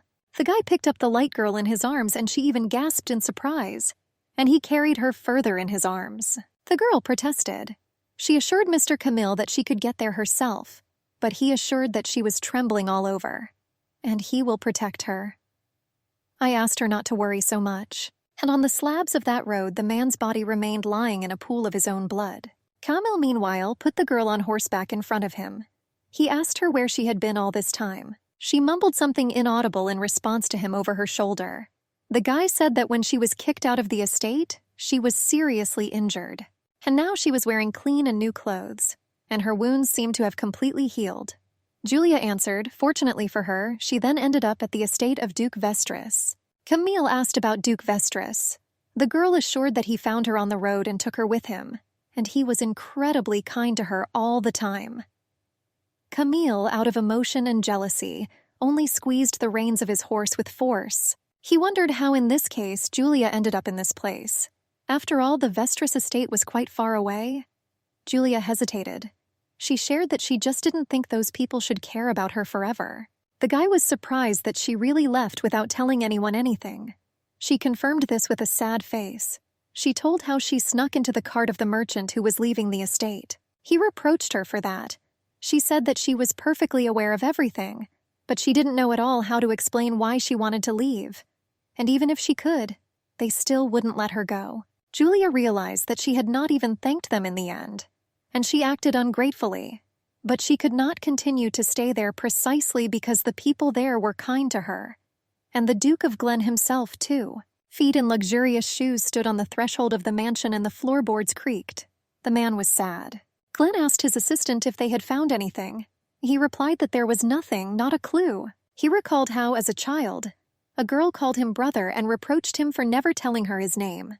And now it turned out that this girl also decided to suddenly disappear from his life, just like the one from his childhood memories. The Lafayette estate stood in the darkness of the night. The guy confidently and purposefully carried the fragile girl towards him.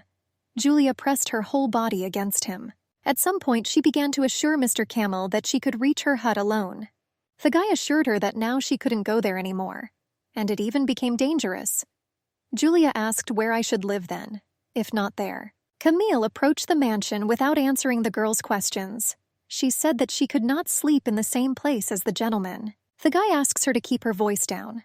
The girl covered her mouth with her hands. He assured her that she had nothing to worry about, but he just wanted to avoid all possible troubles. Camille quickly carried the girl along, trying to move as quietly as possible, and she, in turn, covered her mouth with her hands.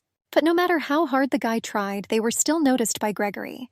He also tried to remain unnoticed, so Camille was unaware, and a pair of eyes were watching them with malice. The guy approached the steps that led down to the basement.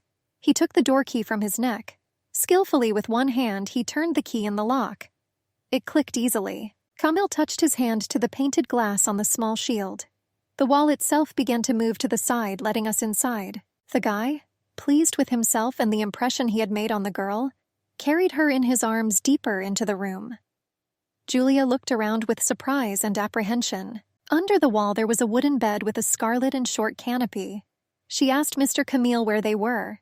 The guy gently caressed her hair and neck, looked into her sad eyes. He looked at her with such tenderness. Soon a metal collar with a chain was fastened around the girl's neck. He said he looked just great. O kissed her forehead tenderly. Camille said that what is dear to the heart must be hidden, where it is certain that it will not be found. Julia did not understand his words. The girl was lying on the bed, blindfolded, and her hands tangled behind her back. Around her neck was the same metal collar and a rope tied to it. The door creaked. Mr. Camel appeared on the threshold. He smiled sweetly and welcomingly, and in his hands was a tray with fresh and warm food. The guy asked if Julia behaved well. The guy fed the girl with a spoon. He said to her like a little "I am," and she obediently opened her cute little mouth. When the last spoonful of soup was eaten, Camille praised her with a smile. The girl was sitting on the bed with a steel collar around her neck and her hands tied behind her back. The blonde asked Julia if it was tasty. He carefully wiped her face with a snow-white napkin. Then the guy hugged the thin woman tightly, pressing her to his chest. He told her words of declaration of love. He said that he loved and would love only her alone. In response, he also wanted to know about her feelings for him. Camille waited a pause and took her firmly by the shoulder, repeating his question. The girl squeezed out that she also loved Mr. Camel. He gasped from excess emotion, hugged her, pressing her to his heart. He said that he was so glad that his Julia would be with him now. The girl stuttered to ask him something, but he didn't listen to her. He announced that today he would draw a bath and wash it thoroughly. Camille said that her resin curls were extremely beautiful, so you need to take special care of them, and her skin also needs care. He said that he recently bought rose oil, which should work. He was sure that Julia must have liked it, and he assured her that she had nothing to worry about anymore. He said that he loved her, and she didn't need anything more. The maid was just hanging clothes on the line to dry. She greeted Mr. Gregory and asked how he was doing. The cook asked the eldest son of the Marquis what he needed in the kitchen, and the assistant asked in surprise whether they had made any mistake. Gregory, making an incomprehensible but specific sound characteristic only of him, left along the corridor, slamming the kitchen door. The eldest son of the Marquis was walking along the garden path. He was furious, telling himself that he saw Julia with his own eyes. She definitely returned to the estate, because Camille brought her with him. But several days have passed since then, and it was surprising why no one had found out about her until now, and she was nowhere to be seen. It turned out that the girl seemed to have fallen through the ground. Of course there was another option, and his boyfriend hasn't checked yet. It could be that Kamal is a bad person, who pretended to be an exemplary boy but in fact was no different from his brother. And he was an ordinary monster and hid the girl. But it was not clear to him where his brother hid his toy, and the girl was lying on the bed with her hands and eyes blindfolded. She wondered how long it had been since she had been locked here. She didn't even know for sure whether it was day or night. She could only guess from the fact that they would bring her food, or because Mr. Camel came in to wish her good night. Julia recalled how the gentleman joyfully greeted her when she used to work in the kitchen, and now she wondered where the good gentleman she once knew had gone. Tears streamed down her cheeks through her blindfold. She asked what could have changed the kind and gentle gentleman so much. Suddenly the door opened slightly. Light from outside spilled onto the girl's face. She was surprised by that. The guy with a grin rejoiced. Julia recognized this voice. She recognized Mr. Gregory. And he looked at the girl with squinted eyes. He saw her tied up on the bed with a metal collar. And he said that Brother Camille had finally realized that he was supposed to play with dolls. Gregory walked up and grabbed the girl by the hair and tore her head off the pillow. But he immediately dropped her back on the bed. He hovered over her with his whole body. He asked if she wanted him to free her. He said that now everything depends only on her. What if she was a good girl? He would undertake to save her and remove the blindfold from her eyes. Julia, of course, wanted to get out of here. And yet she could not be sure that Gregory would not begin to force her to be intimate. And besides, Mr. Camel of course brought her to this rather strange place. But she was sure that he loved her. And if she accepts the help of Mr. Gregory, she will betray the trust of Mr. Camel. The guy was waiting for Julia's answer. And he said that since she couldn't speak, she could just nod to him in agreement. He ordered her to beg to be saved. And at this time, Kamil came into the door of the room in the basement and heard everything. He tugged at his brother's clothes, making his presence known. Then came a powerful blow to the jaw. Camille made a skillful grab and began to choke his brother. He tried to say something, but it was impossible to make out what. The younger one said that his brother should not have been here now. After all, a beaten maid was lying at the entrance to the room. And that shouldn't have stopped him. Camille scraped the floor with a harpoon. He said that for a while his brother was quite useful to him. An empty-headed brute like him was easy to control. And it could be used as cover. The speaker called out to his brother, turning his attention to himself. Soared into the air. Gregory asked his brother to stop. Julia turned away out of fear so as not to see this. Blood spurted from the guy's deep wound, and metal fell to the floor with a clang. The guy told his brother that he had no mind at all. A bloody shoe stepped on the guy's back. Camille said that if he had not desired Julius, he would have allowed him to live longer. There were traces of his brother's blood on the guy's angelic face. Gregory covered his face with his hands. The guy brought his hand to his brother's face. He said that he wanted him to regret his actions, and for him to be consumed by despair. Gregory opened his mouth but didn't make a sound. Julia wondered what was happening around her. And Kamil pulled his brother's collar. His clothes were covered in blood. The guy told his brother that if he lasted long enough, maybe he would even spare him. And he threw it to the floor with force. Gregory lay there and opened his mouth, soundless as a fish. Julia thought that just now Mr. Gregory looked like he was screaming, and she couldn't understand why he didn't make a sound. Kamil pulled the girl by the chain on her collar with his hand. He reproached her as best he could, and the metal tinkled. Camille blamed her for seducing Gregory, and he asked what she was trying to achieve with this. She looked at the gentleman with eyes full of fear. Julia wanted to say something, but the guy interrupted her. He brought his face closer to her and asked in her ear if she was really going to run away from him. Kamil continued to smile and looked at the girl. He said that in this case he had to punish her. He wondered why she didn't understand that he loved her so much. But these words were chains and barbed wire for the girl's soul. There was a sharp blow to the girl's face. Then the guy grabbed her hands tied behind her back and struck her again. Camille asked why she was behaving so disgustingly. Julia tried to answer at least something. There were tears in her eyes, and again there was a blow to the head. The girl was silent, and the aggressor waited. His next blow hit her in the stomach. She just exhaled noisily. Camille said he was sorry, that despite all his love, he must do this to her. And again the blow was fired. Now his hand and face were even more splattered with blood. The entire white bed, Julia's dress and face were covered in blood. The guy furiously asked if she didn't love him. The girl stuttered words of love to him, and she herself realized that she was more afraid of Mr. Camel. She said that there was no one for her except Mr. Camille. She promised that she wouldn't run away because she loved him, and she begged not to beat her anymore. The guy smiled contentedly. He said that he was very happy, and our heroine was surprised to herself that he still had the same expression on his face, and she doubted that he would not beat her in the future. Camille spoke in the same gentle, purring voice. He informed the girl that he would now treat her wounds. After all, he didn't want scars to remain on her sweet face. He noticed that her dress was also dirty, and he said that she would need to be changed into clean clothes. He began to remove the handcuff bracelets from her hands. The locks clicked, releasing his wrists. Camille handed her a clean dress, said she should have washed before putting it on. He promised to help her now and prepare everything. The girl turned to Mr. Camel with a request to help her treat her wounds, and she blotted the blood from her face with a white napkin. She also asked to treat Mr. Gregory's wounds. The guy looked over his shoulder in surprise and asked why this was necessary. After all, only recently she swore that there was no one for her except him. Yulia continued to use a napkin to stop the bleeding from her nose. She replied that it was precisely because she loved Mr. Camille. The guy asked what she was talking about. The girl explained that Mr. Gregory is the heir of the Duke of Lafayette, and if something happens to him, then suspicion may fall on his younger brother. And if Camille suddenly starts to be blamed for his wounds, she won't stand it. The guy thought about the logic of Yulia's words, and even became a little sad that he had succumbed to emotions and could have ruined everything. And our heroine was thinking about the fact that she was locked here, and only Mr. Camille and Mr. Gregory knew about this.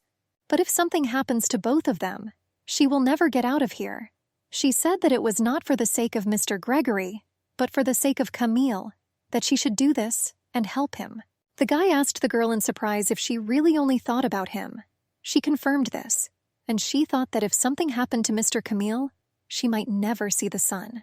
The girl begged Mr. Camel she promised to do anything.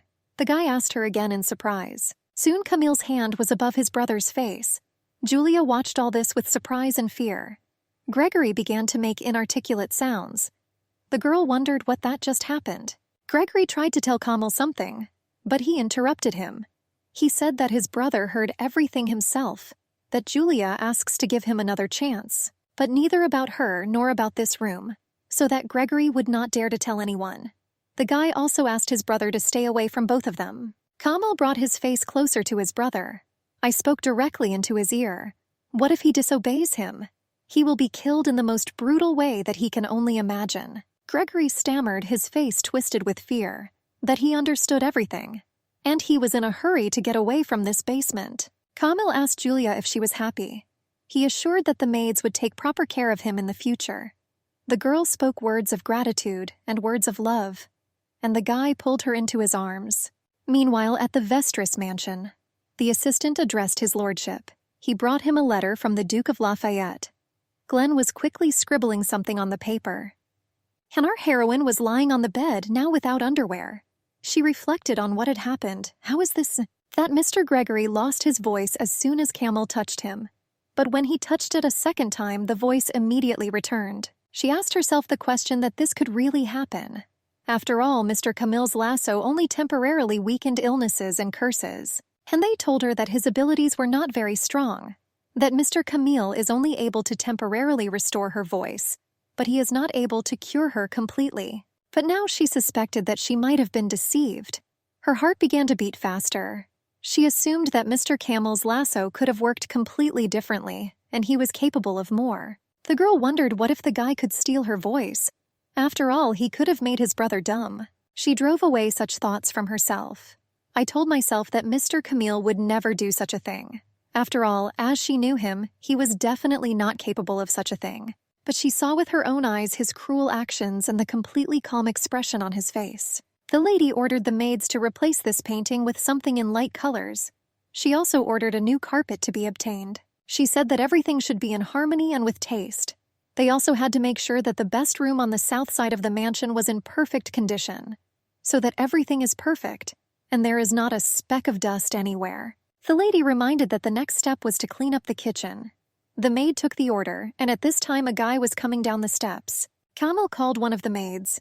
He asked her what was happening here and why is his mother so excited. She answered the young master with joy, that there was a rumor that a special guest was coming to see them, that the owner is also preparing for this meeting. This surprised the guy. The girl also said that the father wanted to talk to his son about something, and it was completely strange. After all, since his father's health deteriorated, he almost never left the room. And now he was suddenly preparing to greet the guest. Camille asked what was going on. The guy walked up to the door and knocked. A voice from inside asked who came and said that he was busy now. Camille introduced himself to his father, reporting his visit to him. He said that he heard about the arrival of a special guest. The Marquis allowed his son to enter. The maid who was with the Marquis opened the door to Camille. The guy asked his father how he was feeling. The man was sitting on a chair. He confirmed that they really had an honored guest, and he couldn't miss his visit. The guy asked if he could help with anything. The Marquis answered briefly, no. He asked him to behave appropriately and to convince Gregory of the same. The man expressed the hope that his sons could simply not disturb him and his guest. The son assured that he understood everything. And realizing that the guest was so honorable, he made assumptions about who it could be. The Marquis and his wife opened the door wide open for the guest. The man opened his arms. He said that they were so happy to host guests. Meanwhile, a man's leg was stepping off the carriage step. Duke Vestris looked absolutely magnificent.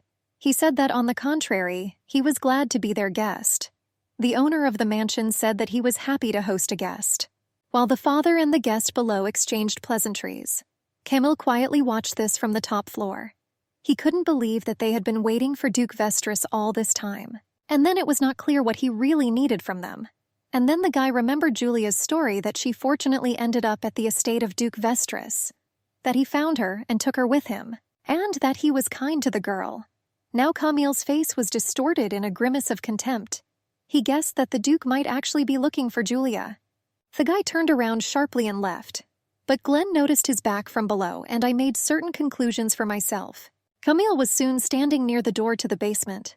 He was very nervous, sweat dripped from his face. Julia was sitting on the bed in a new dress, barefoot and fastened with a metal collar. The guy started yelling at her. He asked what she had done. He pulled her by the collar. The girl looked at the gentleman with an uncomprehending look. She didn't know what she was guilty of and what the guy was talking about. Camille pulled the chain and the girl stood up abruptly. He said he loved her so much, but the expression on his face was angry. The gentleman pushed Julia onto the bed. Her hands were cuffed behind her back, so she just fell face first. She asked him to stop, and she mentally sent a call for salvation into space. Duke Vestris was lost in thought. The Marquis suddenly saw a change in the guest's mood and asked what had happened and what could have gone wrong. Glenn didn't know where to start the conversation. He had heard rumors that the Marquis Lafayette was ill, and he really lost weight terribly. He wanted to get at least some clue about that girl, but the Marquis Lafayette treated his servants like animals. The Duke was sitting at the table with the owner of the mansion. The upholstered furniture was shabby. He thought that if he directly asked about some maid there, then he must not even remember its existence. However, the girl would not have been able to hide so well if no one helped her. But besides the Lafayette estate, she had nowhere to go. Glenn convinced himself that it would be enough for him to know that everything was fine with her, and that she was happy. And if she wants to stay with Camille, he promised not to interfere with this in any way. He began by addressing His Excellency. He said that he noticed that his health left much to be desired, and thanked him for still taking the time. The Marquis assured with a smile that he was a dear guest on their estate, and I simply could not help but accept it, that his illness was not so terrible. Or it could be called simply unnecessary anxiety not worth attention. Glenn, with a cup in his hands, wondered what was bothering the eminent man so much. He asked if the Duke knew the phenomenon of the disappearance of the lasso. The Duke asked again in surprise. He said that he had heard that people lost control over the arcana due to age or illness, but for this to happen, the Marquis asked the guest to look at him and it would no longer seem strange, and he admitted that in his case, cause and effect changed places. He said that one day his lasso began to disappear for no reason, and to date he's found it almost impossible to make it work. I thought it wasn't age or illness that was to blame. After all, his health became worse after the lasso began to fail him. He tried his hands with frustration. Glenn admitted that in their country the lasso is indisputable proof of the antiquity of the family. The man said that he, the Marquis of Lafayette, simply could not bear the shame if he lost his lasso. Then he gasped. I asked him to forgive me for completely forgetting him. Glenn said the Marquis had nothing to worry about. He said that he was still quite young, and therefore it was difficult for him to guess the reason. And he himself was surprised that the lasso could disappear. It turns out that this ability could have been lost suddenly. The Duke assured that he could look for something on this issue in his family's library. It was known that Vastris was one of 2 ducal families that had served the state since its founding, and only the royal family possessed their lasso longer. Glenn assumed that perhaps he would be able to find information that would help the Marquis. He sincerely thanked the guest, and the Duke was surprised that it was really so important for a man. Genus, purity of blood, outstanding ability. And he realized how pathetic he really was. Before starting the search, Glenn wanted to ask the Marquis something. This concerned the Arcana and his sons. The man claimed that his lasso was the miraculous power of words. It was a type of spell. The arcana of his firstborn Gregory was called curse, and she let him put them on. Camille's arcana, liberation on the contrary, lifted the curse, but none of their sons had sufficient ability to inherit the family. Glenn thought about it. Still, rumors said that the Marquise's lasso could heal. But the essence of the miraculous power of words was broader than just treatment. As Simeon said, Camille's arcana was named liberation. But was she really weak? This was contrary to what he had learned from Julia, and if it was assumed that she could not speak due to the curse, Camille's weak ability only worked for a while and did not cure the girl forever. It was also doubtful that the Marquis Lafayette would lie under the circumstances, but in any case, the hardest part was over. The guy lay in thought. He endured lunch with these vile people. I came here under the pretext of a social visit, but I didn't think it would be such torture. And it was impossible to understand anything from the local servants either. They were all as if they were lifeless.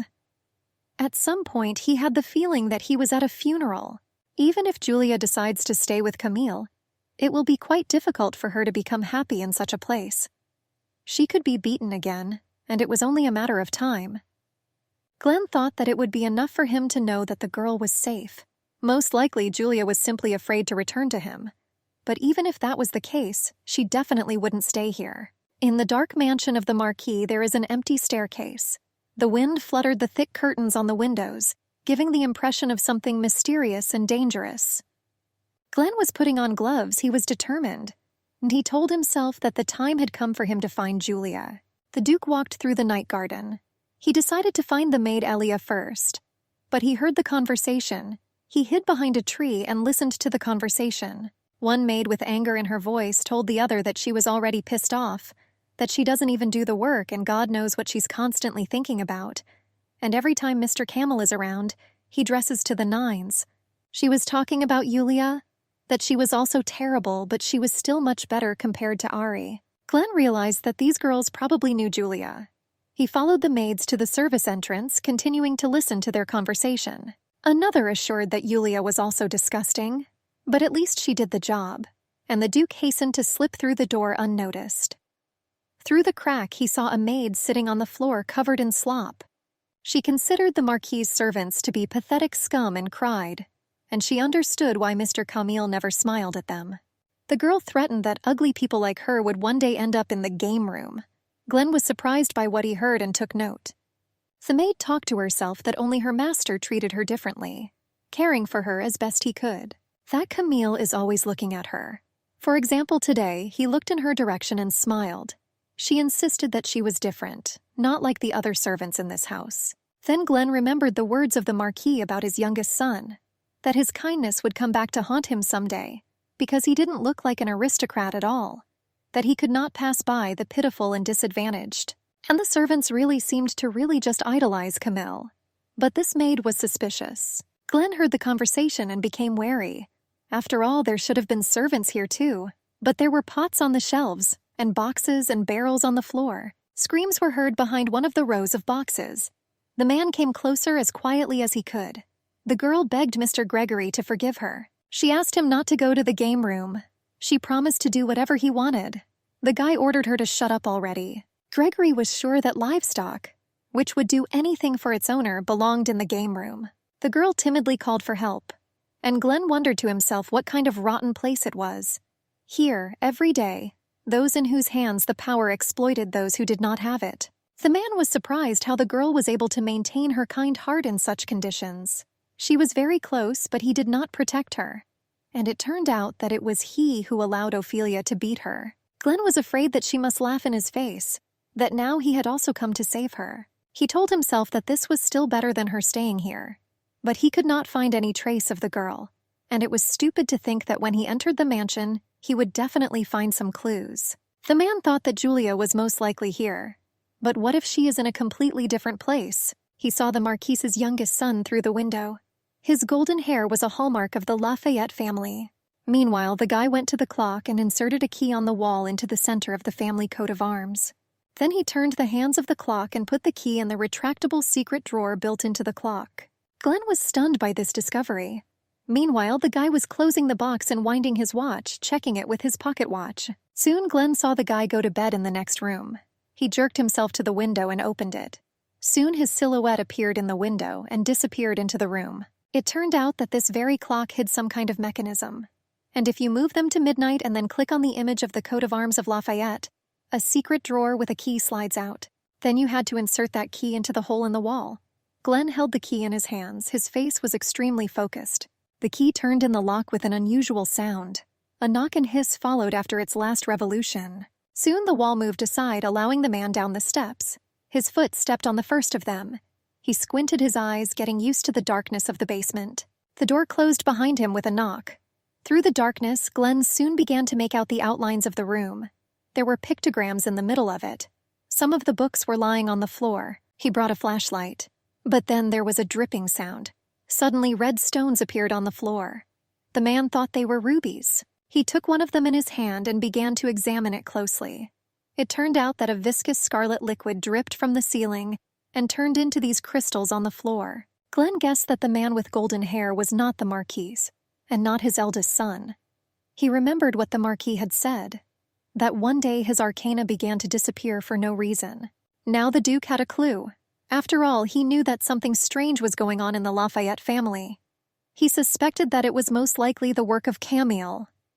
Glenn, of course, wanted to figure it all out himself, but he has no convenient excuse to stay here longer. Therefore, for now it is better to stay a little on the sidelines. The man was clutching one of the crystals he had found in his hand. The conversation with the Marquis gave him almost nothing, and the rooms of the Marquis and his family were located on the 3rd floor. He had already gone up there, but he still couldn't figure out who owned which. And she was at least 3 times the Duke of Vastris, but he could not allow himself to be noticed there. It seemed that the search was only becoming more difficult. Glenn wondered if he had anything. At least one clue about Yulia's whereabouts, he would be happy with that alone. But since it turned out this way, he would have to change his approach to a rougher one. And he thought what Simeon would have done in his place. Glenn thought that perhaps for the sake of this girl and her radiant smile, he was really ready to risk his life. And he was ready to begin. Already in the morning, the Marquis couple saw off their special guest. The couple said that the meeting turned out to be very pleasant, and they assured that they would be glad to see the Duke as a guest again. Glenn Westris promised to definitely plan a visit to them. Camille stood at the window and watched as the special guest said goodbye to his parents and left for home. In a way, he was glad about it. Meanwhile, the carriage was already driving away from the main entrance to the mansion of the Marquis Lafayette. The guy even smiled involuntarily. He immediately went to Julia's basement. Right from the doorway, smiling, he told her that Duke Vestris had left. But he saw no emotion on his victim's face. And so I asked if she was disappointed by this. The girl asked Mr. Camel what was happening, and he ordered her to admit honestly what she said to Duke Vestris, that he first allegedly randomly picks up a dirty maid from the street, and now he's running all over the place trying unsuccessfully to find her. Camille assured that it looked somehow strange. Julia insisted that she really didn't tell Duke Vestris anything like that she wouldn't do that. She swore that she had nothing to hide. After all, in her life there was only a place for Mr. Camille. She said she loved him. She asked me to believe her. The guy said everything was right, that she belongs only to him, and he insisted that he was glad that she responded to his feelings. He called Julia sweetheart, that she is the sweetest in the world, and kissed her forehead. The girl was entwined in Mr. Camel's nets. She was his unrequited victim, and she repeated like a barrel organ that she loved him. The guy replied that he loved her too. Camille said that he would go and prepare her a bath. He assured her that the body needed to be kept clean, and her beautiful hair also required proper care. He assured me that the new dress would be very useful. Finally, he asked Julia to behave well, and she lay quietly on the bed. She listened to his retreating steps, the door closing, and the click in the lock. Camille was already walking across the room, and the Duke of Glen was watching him through the balcony door. He opened the frame and went inside. The lock clicked behind him. He threw off his white cape, and he began to wipe the sweat from his forehead. Earlier, he pretended to leave, and he pretended to be a new servant. The man, under the guise of a new servant, now knew exactly which room belonged to Camille. And when the guy came out, Glenn took the opportunity to observe. What he saw horrified him. Something incredible happened there and defied logic and common sense. And now the Duke definitely did not want to continue following this man. Glenn had to hurry. After all, Camille could return at any second. The man understood that the Marquise's son really practiced black magic. He touched the furniture, which was also under the influence of that force. There was some whispering and whispering. Glenn walked inside through a hidden door. There he finally saw Julia. He called out to her, but the girl did not respond. The man began to bother the girl. He called her by name, shouted in her face. But she looked at one point and did not react. It seemed like she was in a trance. Julia said, "I love you," in some mechanical voice, still looking into emptiness. Glenn asked her again. She said, "Only you, Mr. Camel. I love only you." The man was seriously afraid for her health. He grabbed the girl in his arms and pulled her close to him. Then he looked into her eyes and told her that she didn't need to repeat those words again. Glenn was sure that the girl was hurt and was scared and she was suffering. He saw that damned collar around her neck. He said that if she wanted, she could shout about it. He assured her that she had nothing to fear anymore, that he can protect her from all this. Julia looked at her savior with eyes full of tears. She finally recognized the man and called him by name. He took her hand. "I asked him to forgive me for being late." He insisted that he had come to save her. The girl did not believe her luck. She threw herself into his arms and pressed her entire fragile body against him. Glenn would like to say that she is no longer in danger, but unfortunately I couldn't. The reason is that he sneaked here secretly.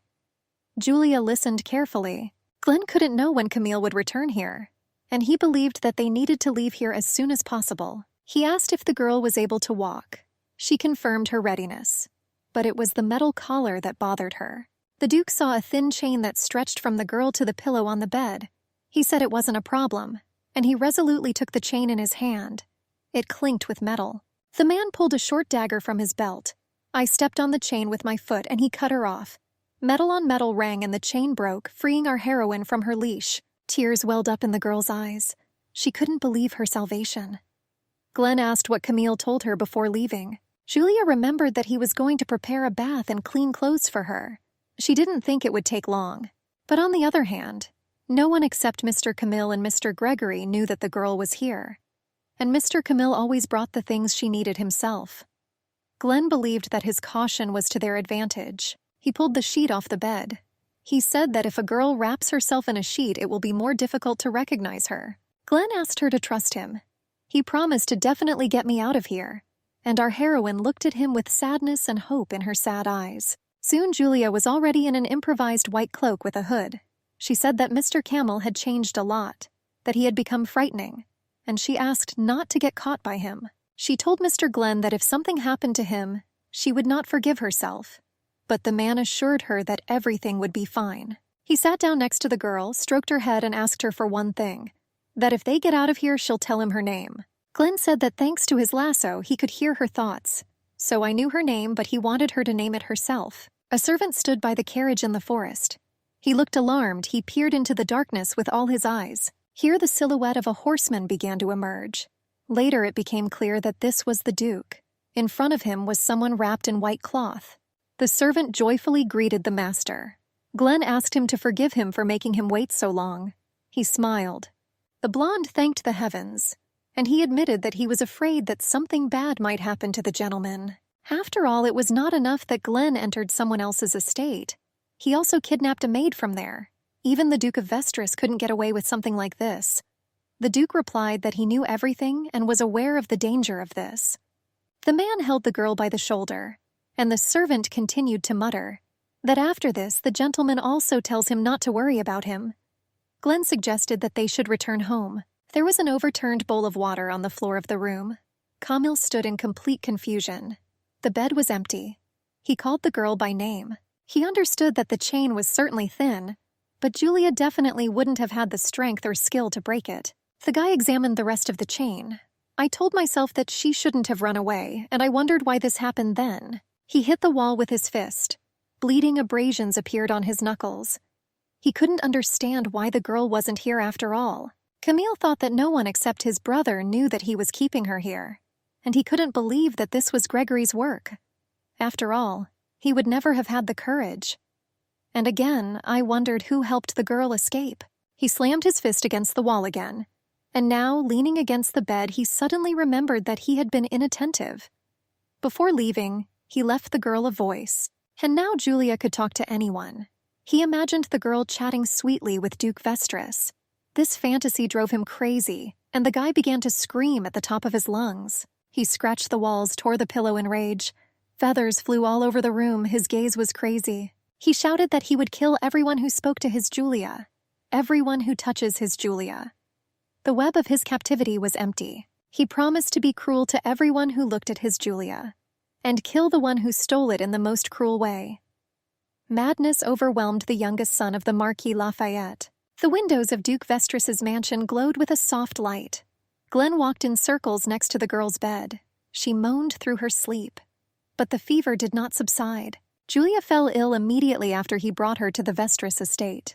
Apparently, as soon as she felt safe, her exhaustion made itself known. Duke applied a cooling compress to her head.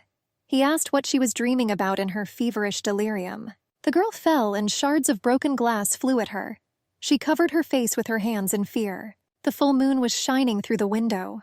The furniture was overturned and covered in blood. There was a blood stain on the carpet as well.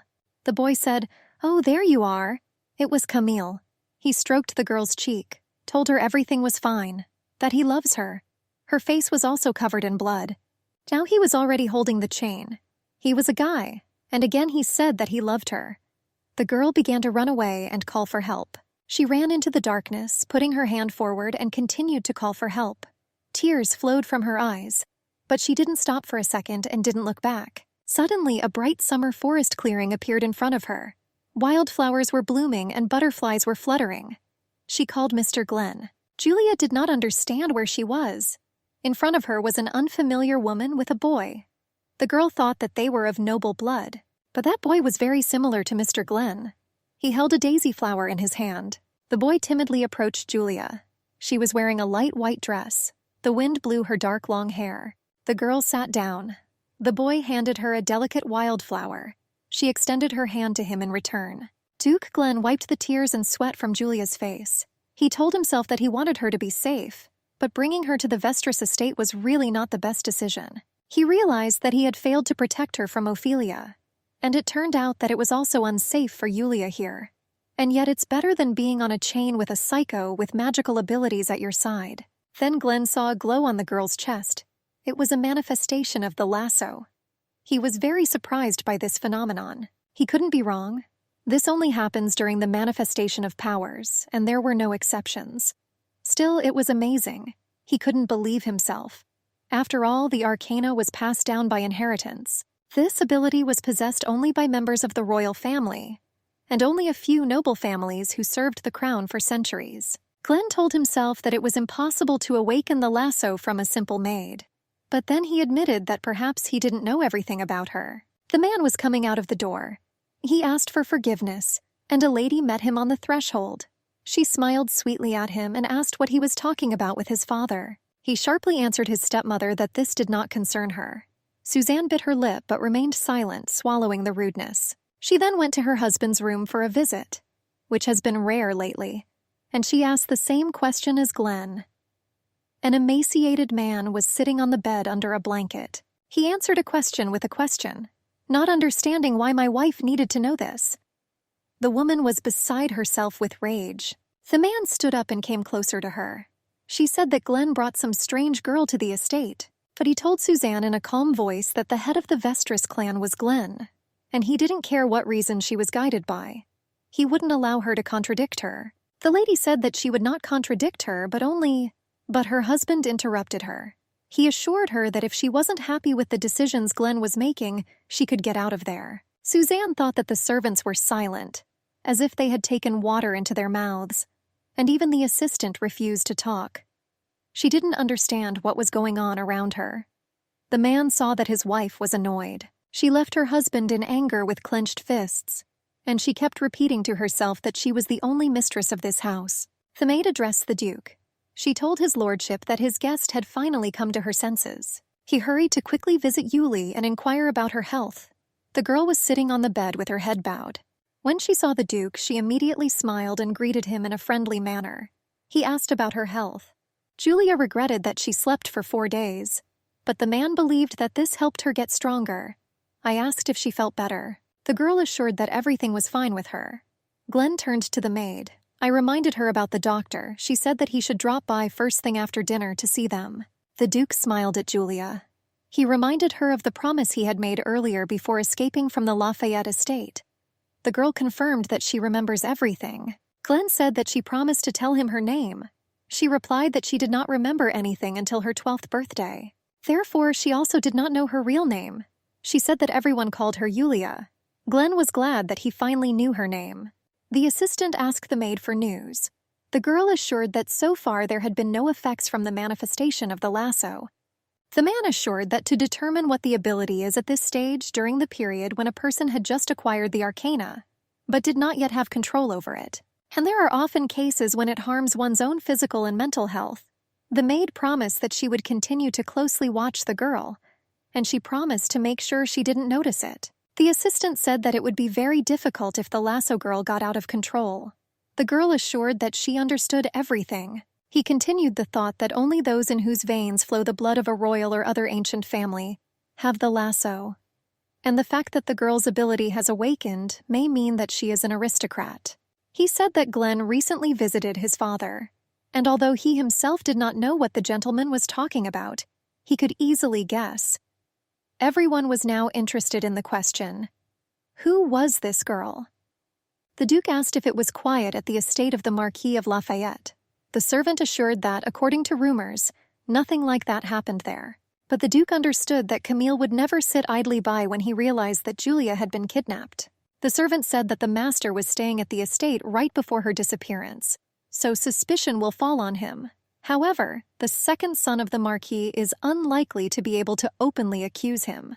They had neither the authority nor the position to go against Duke Vastris, but you should still take precautions. Glenn said that since Camille had neither title nor authority, he should not have attacked head-on, but this only meant that he could use all possible means to return Julia. The servant was amazed at the seriousness of the matter, and Glenn ordered not to let down our guard. He suggested taking a short break, and he got ready to leave the room. Meanwhile, Julia was drinking a drink from a glass. The maid next to her was at her disposal. The girl joyfully greeted the newcomer. The man was interested in her well-being. She assured that she was already much better, and I even felt guilty for lying in bed all day. The Duke suggested in this case a change of scenery.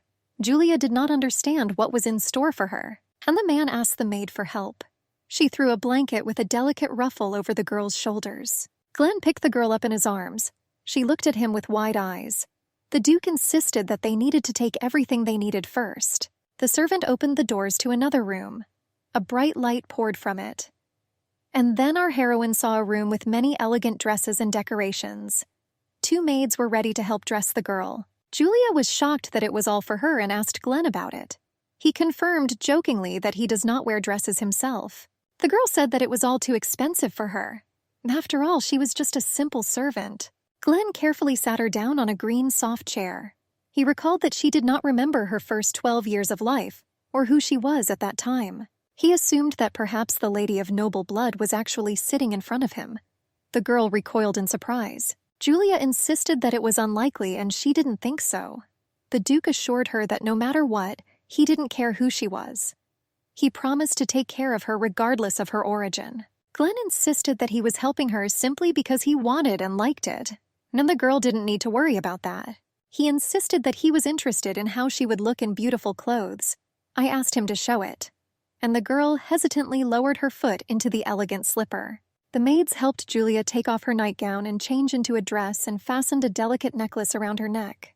Now our heroine looked just great, but she felt somewhat unusual and was a little shy while straightening the sleeves of her dress. Glenn paid her a gallant compliment. The girl only blushed in response. The man assumed that she must be tired, and he invited them to drink tea. Soon the 2 of them were sitting at a tea table in the garden. The Duke told all sorts of funny tales, and the girl believed in all of them and laughed. Glenn took the pastry, spread it with strawberry jam, and fed it to the guest. The girl liked this combination of tastes. Both were pleased. Julia thought about what she should do. Now she was very happy, but she didn't know if she was allowed to be here. What if she stays and angers the princess again? And then Glenn will fall out of favor with her. In addition, Mr. Camille could harm the Duke of Glen. She couldn't let anything bad happen to Mr. Glen. These questions did not allow the girl to sleep peacefully at night, tormenting her conscience and disturbing happy moments. The girl sat in the dark. A boy approached her with a chamomile flower in his hand. He handed it to Julia. Our heroine had this dream again. Having given the flower, the boy turned around and left. She began to catch up with him. She again found herself in a summer flowering meadow. Flower petals swirled around her. The full moon was shining through the window. Glen stood by the girl's bed and watched her sleep. She tossed and turned and worried. The man was surprised. After all, during the day she was full of energy, but at night she was invariably tormented by nightmares. He admitted that this was quite natural after such a terrible day. The weather was clear and sunny. The blue of the sky was broken by timid light clouds. The castle stood on the shore of a reservoir. It reflected in its waters all the splendor of the earthly world. Our heroine watched this whole picture out the window with delight. She couldn't help but cry out in joy and surprise. Glen joined in her emotions. He said that this place was the most beautiful in the royal villa of Duke Vastris. All yesterday, as well as this morning, their crew was shaking violently. So the girl herself realized that they were already at a considerable distance from the royal capital. Glen said that if you drive from the royal palace or the estate of the Marquis of Lafayette, where Julia used to live, it wasn't that easy to get here. He assured that it was impossible to enter the property without his personal permission, and only she, the Duke, and the servants, whom he could completely trust, would be present in the castle. Glen said that only Simeon could come here for work. He assured that he would not allow anyone to know that she was here, having arrived with him. The man reported that he took measures so that his father and stepmother also did not find out where she was taken. The girl was sad. She wanted to ask something, but Glen assured her that there was nothing she had to worry about. He promised to drive all her worries away forever. At that moment it seemed to Julia that the Duke's kindness knew no bounds, and she became even more sad. Soon Julia and the Duke were sitting on a bench near the pond. They snacked on hastily prepared baked goods. They enjoyed each other's company and the beautiful weather and nature around them. The girl happily took the first bite of her triangular treat. Glen rejoiced with her. A little later, the Duke and the girl went for a ride on the water.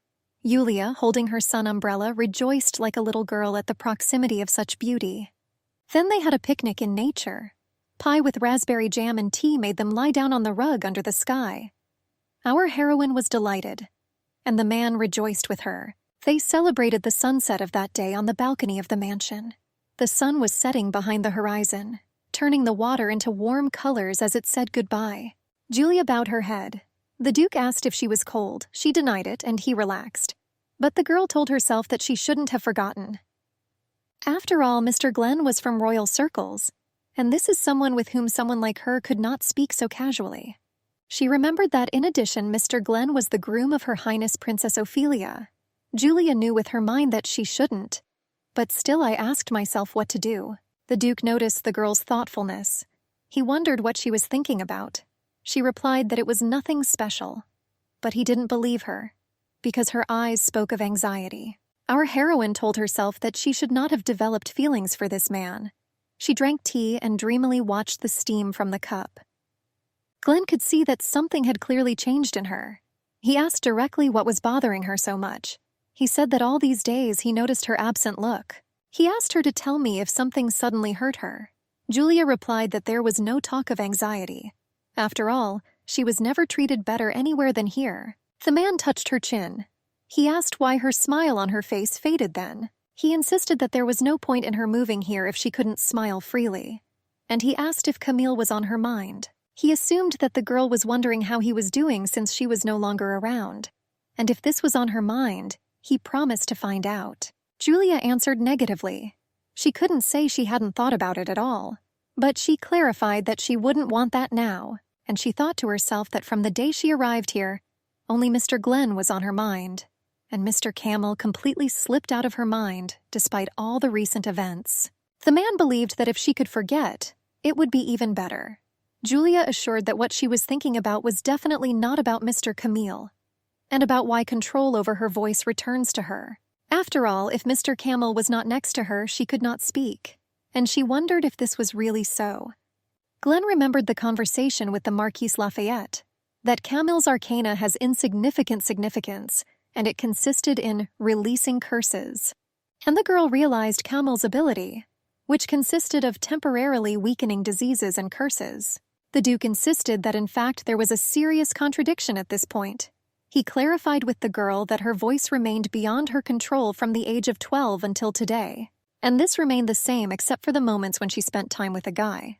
Julia confirmed the veracity of this. Glenn reasoned further that if the cause was a curse, then it turns out that after 5 years it did not weaken or break. It could be said that the curse was very strong. But if Camille's curse release arcana was truly insignificant, then the symptoms of such a curse would be impossible to eliminate, even temporarily. Even if their contact could gradually alleviate the symptom. If this were truly possible, within 5 years the curse would be eliminated. But there was one thing.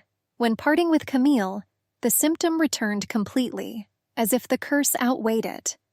Glenn was sure that the original state of affairs was different. Her voice did not return only when she was next to Camille. It was taken away for the time when he was not around. And of course he could then say that this was his merit. Julia remembered the event in the basement room with Gregory's voice. Glenn maintained that the conversation was merely speculative at this point. However, he did not think that this point of view could be called erroneous. The Duke assured that he was going to study this issue in detail, and he advised Julia not to worry and relax. The girl turned to him, but he continued that if Camille was not the reason for the disappearance of her smile, then he wanted to find out what was then, and he insisted that she tell him about it. The girl understood that it would be difficult for her to talk about this, but she understood that she shouldn't make him worry. She started from afar, but Glenn interrupted her, clarifying what he could have done wrong. Julia assured that this was not the case. She noted that he was a very busy man and would not be able to keep her with him forever. Julia emphasized that in addition he was engaged to Her Highness the Princess, and the girl feels sorry when she thinks about her feelings. And at the same time, she thought that she wanted to be close to him at least a little. Glenn became serious and sad. And the girl continued that for so long, she only thinks about how long she can stay here. The Duke told Julia that she was the best, and in an uncontrollable outburst of feelings, he hugged her. He continued, interrupted, that she was the one who evoked extraordinary feelings in him. The girl tried to answer something apologetically, but he continued, that he wants to correct her in one of the things she said earlier, that he's not engaged to anyone yet. Julia said that Her Highness the Princess told her. Glenn clarified that she heard it from Ophelia, but in reality there was no official engagement. And given his age and position in society, he is probably considered the most suitable candidate, and there may be rumors and conversations about this somewhere. Now, if an official proposal comes from the royal family, it will probably not be so easy to refuse. Apparently, that's why Ophelia presents it in such a manner as if everything has already been decided. But despite this, Glenn was not her fiancé, at least for now. Julia listened carefully. She said that in this case, even if she was next to him, then this time would be enough for her. Julia asked to be allowed to spend time next to him. Glenn was amazed by her sincerity and kindness, her pure thoughts and open soul, and in a fit of surging emotions he kissed her passionately on the lips. Julia's eyes widened. She pulled herself forcefully out of the Duke's embrace, pushing him away from her. Glenn was holding her hair from behind. He agreed that he was quite a busy man, but he insisted that he would not have tried so hard to find her if he did not want to spend time with her with all his heart. The man asked her just at that moment not to think any more about Camilla and the princess. He assured that he wanted her to be only his. And their lips met in a passionate kiss. The castle was reflected in the quiet surface of the reservoir. The weather was pleasant and the wind brought freshness and coolness. Glenn and Julia spent the whole day together. And when the man was left alone in the evening, he began to think. He realized that his position and connections as Duke were not gone. And despite this, his feeling of love for Julia prevailed over everything else. He mentally told his darling that he wanted to protect her. He wants her to be around all the time. Glenn remembered her frankness. This time will be enough for me. And it turned out that she was afraid of his position in society. All this began to irritate him. The man understood her feelings about all the circumstances, but he didn't want a relationship with her, which would imply its end. Glenn knocked decisively on the doors. Julia's personal maid opened the door for him. The girl greeted him. She was wearing a cute, simple sheer dress. She became timid under his appraising gaze. The Duke said, "Beautiful." Julia was surprised by his compliment. And the man said that he would not lie when he said that he would be honored to enjoy dinner with such a beautiful girl. And he extended his hand to her as a sign of invitation. When they walked side by side, Glenn was in heaven with happiness, and he wanted it to continue. He wanted to take Julia with him and run away somewhere far away. And then he could enjoy her all the time. However, this would neglect those who worked for the Duke family, and those who swore allegiance to her, those who live on her estate, and those associated with the Vastris family. Glenn thought about it. He couldn't do that, and what was more important, even if he did this, Julia would not be happy. The man understood that this happy time would end someday. He hugged the girl's fragile figure, and he was sad. He so wanted this time to last at least a little longer. But the devil mocked such insignificant pleas. It was pouring rain that day. There was persistent knocking on the door. Glenn went with apprehension to find out who was breaking in there. An alarmed servant appeared on the threshold. Right at the door, he began to report to the gentleman about what had happened. The Duke could not believe his ears. It turned out that the entire family of the Marquis Lafayette was brutally murdered. Glenn jumped on his horse and rode to the capital. The news said that the eldest son of the family, Gregory de Lafayette, had killed the Marquis Lafayette, his wife, his second son Camille, 3 sons and 2 daughters. A total of 7 people were killed. Glenn thought it was some kind of nonsense. He rode at full speed on his horse, and I wanted to make sure of everything myself and figure out what happened there. The full moon has already risen over the Lafayette estate. The Duke's knight met him on the threshold of the Marquise's mansion. He said that they were waiting for him, Sir Vastris. Glenn expressed a desire to see the victims' bodies in person. The guy took him to that place. The Duke entered the threshold of the room. The bloody corpses of men and women lay on the floor. It looked very cruel. And according to Glenn's remark, it seemed that the murder weapon was an axe. All the people were mercilessly slaughtered. As for the second son, Camille, his face was disfigured to shreds beyond recognition. Only his long hair and clothes could tell whose corpse it was. The knight reported that Gregory de Lafayette's eldest son was in a separate room. Glenn said that before that, he would like to check out the other rooms of the mansion. They said that Camille was killed, and the guy who hid his immeasurable madness in secret didn't leave any traces of Julia's presence in the basement. Glenn went to the secret passage to the clock. He remembered how to get there, and soon he was going down the steps. The room with the previously drawn pictograms and books was also clean and empty. The Duke doubted that the guy could have been killed after he had removed all traces of what he had done. This simply could not happen. He was absolutely sure that Camille's corpse was a dummy. The knight led the gentleman into the room with the madman killer. He said it was him. Gregory sat on his knees, surrounded by armed guards of knights in armor, and laughed madly. He said that's what they needed, that they all didn't care about him, that now the Lafayette house belongs to him alone. The Duke quietly approached the guy from behind. Glenn told him that he had killed 6 people, and he touched his back with his hand in order to count the guy's thoughts, using his lasso abilities. But I was surprised. Gregory's mind was filled with intense fear towards Camille. It seemed illogical to be so afraid of a brother whom he himself had killed. The Duke came to the conclusion that Gregory's psyche went downhill, not because of the murder of his family, and because of the feeling of fear of Camille. And so Glenn was sure that Camille was alive. He also had no doubt that this guy was involved in the loss of Julia's memories, and he is extremely attached to her. So Glenn didn't think that guy would leave the girl behind. From everything, it turned out that Julia was in danger. But Glenn didn't know how he could protect her. He walked along the garden path and racked his brains. What could he do for the girl on his part? He always wanted to hide the girl. He wanted her to bloom just for him. However, life dictated its conditions. 3 months later, there was a ball given by Prince Vestris. The hall was full of guests of honor. Suzanne greeted the guests as hostess. She was an experienced lady in these matters. Princess Ophelia was surrounded by her friends. She looked unhappy, and the girls tweeted sweetly about their own things. Duke Vestris appeared on the steps, accompanied by an almost unknown girl. He hugged her. Many guests wondered who this girl was, and our heroine experienced many appraising glances. Some said she was beautiful, but Ophelia recognized her, and she was surprised that the Duke accompanied that girl. Glenn himself simply glowed with happiness. The host of the ball came down the stairs, escorting Julia with him. The princess choked with anger. They were met in the hall by the crown prince of their kingdom. Glenn immediately went to greet him. The duke greeted the prince according to his title, glorifying him.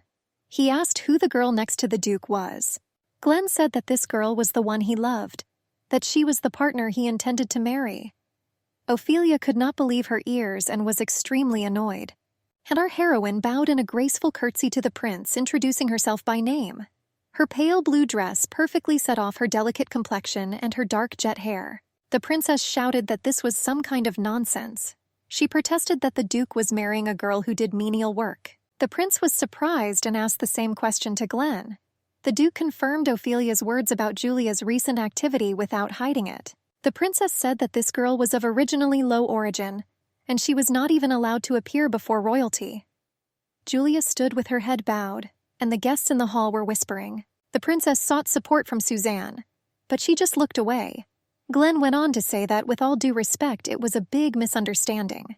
The princess tried to interrupt him, but the duke continued. He insisted that today he was going to prove it here and now. And he raised his hand as a sign of readiness. From the crowd of guests appeared a group of people in white robes with gold embroidery. One of them carried a blue ball on a pillow, and behind them walked a gray-haired old man in purple robes with gold embroidery.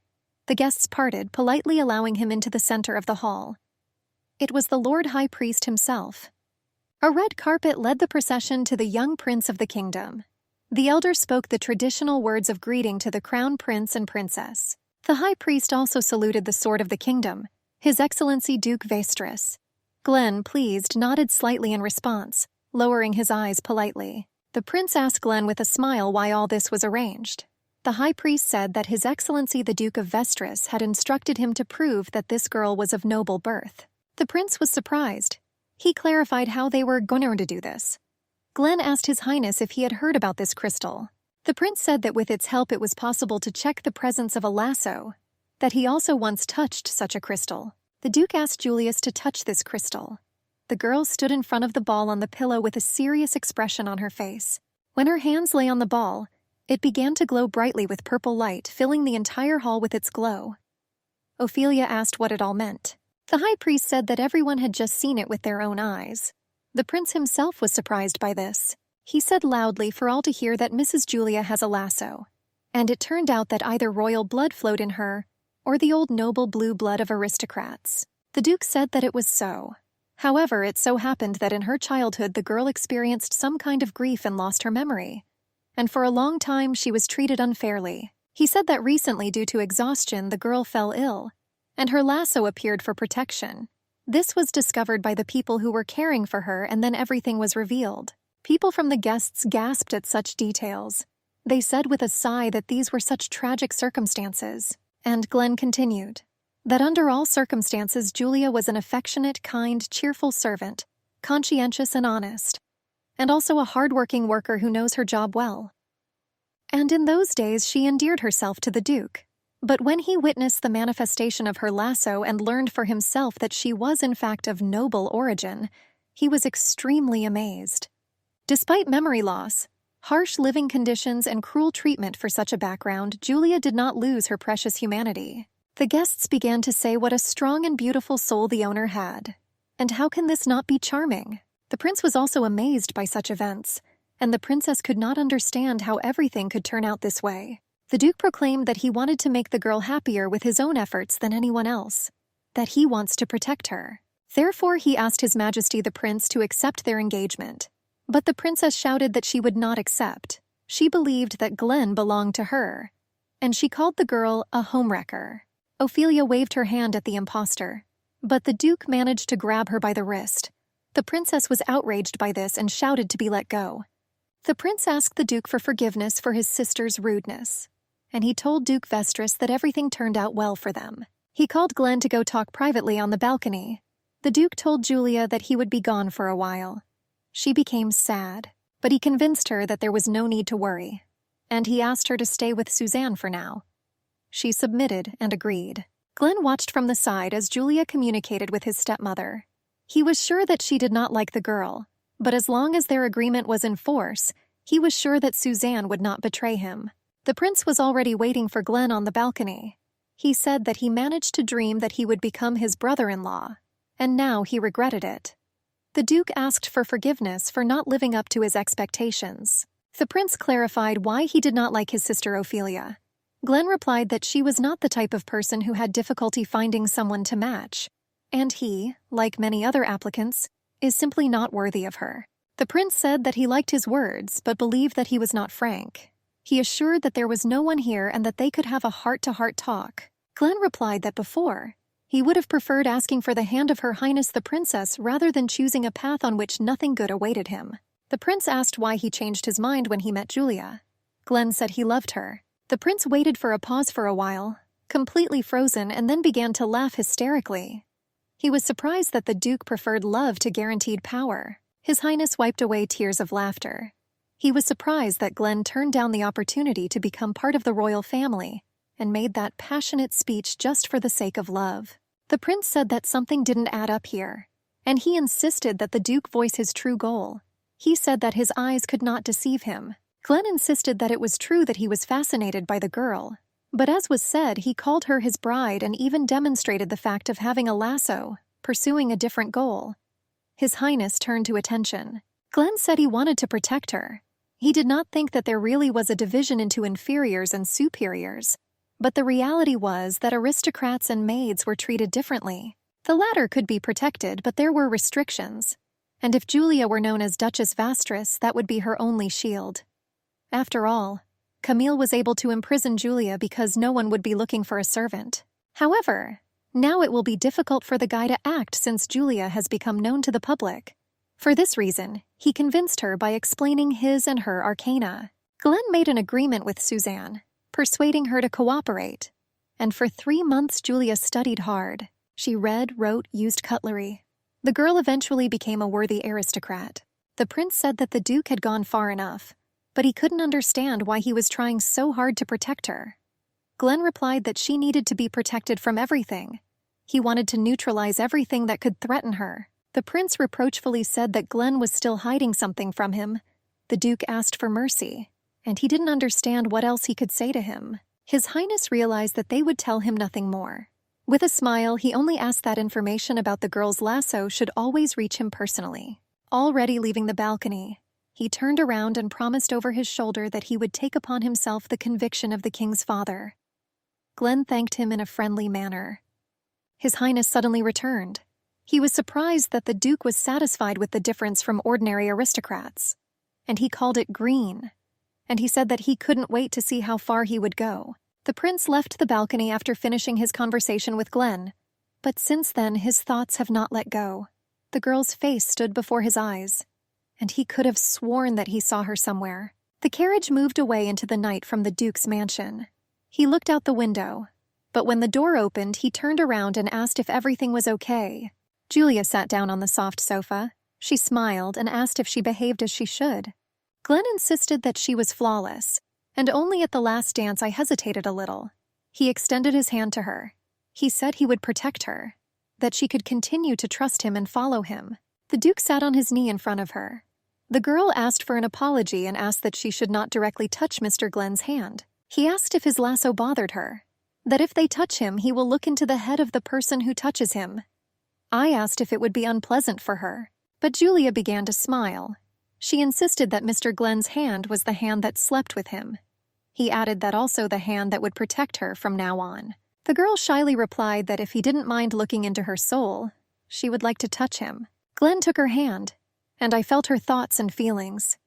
He kissed her on the head. He assured that he would definitely protect her. It was late in the evening when it was dark. Princess Ophelia could not calm down. She paced nervously around her bedroom. She was haunted by thoughts about that girl. She tore with force and spoiled the interior of the room. She said that she would never forgive her for this. Glenn hugged the girl. He assured Julia that he would definitely protect her. And engagement is not just a way to protect her. He asked not to think that he had no feelings for her. He asked her not to say that she was ready to be content with what she had now. He spoke words of declaration of love, and that he wanted her to always be by his side. The Duke gently stroked the girl's face through his glove, but she asked not to do it through gloves. She wanted him to touch her soul. Glenn thought about it and finally decided to take them off. He touched her face, the girl smiled, and the Duke rejoiced with her. Then they kissed passionately. Julia drank tea from a small porcelain cup. Suzanne assured that she did everything flawlessly, that she had nothing more to say. The girl thanked the teacher. It was Countess Pellerina. From today on, the woman asked to be called by her name. She said that very soon the girl would receive a whole mountain of invitations, but she shouldn't have been so nervous about it. Julia remembered that even though Mr. Glenn said that she was not obliged to do this, but she believed that since she was the bride of Duke Vastris, she wanted to do everything properly. The Countess shared the girl's feelings, but she wanted to warn her that secular society is a dark forest, and in particular the royal palace. He was full of mysteries. The woman said that the girl should not get hurt. As His Excellency said, there was no need to put pressure on yourself. After all, he primarily wanted to protect her. And although in her opinion the girl's manners were impeccable, but she still felt that she needed to discuss this with the master and accept invitations based on their importance. Julia thanked the Countess for her advice. The men were doing sword training. The metallic sound of their guns could be heard everywhere. Julia watched from the side as Glenn showed the guys the stance to start the fight. He looked confident and was beautiful in his element. Finding a good moment when it became quiet, she called him, thereby drawing his attention to herself. The Duke turned over his shoulder at her call. I asked her what happened. Julia apologized for interrupting him. She came closer and took off his gloves. She took both his hands. She said that Mr. Simeon wanted to see him. The Duke was all flushed. He clarified that the girl came on behalf of his assistant, and he said that he should say a few words to his assistant about this. But Julia convinced him that she herself volunteered to go, that Mr. Simeon stopped her, but she insisted on her own.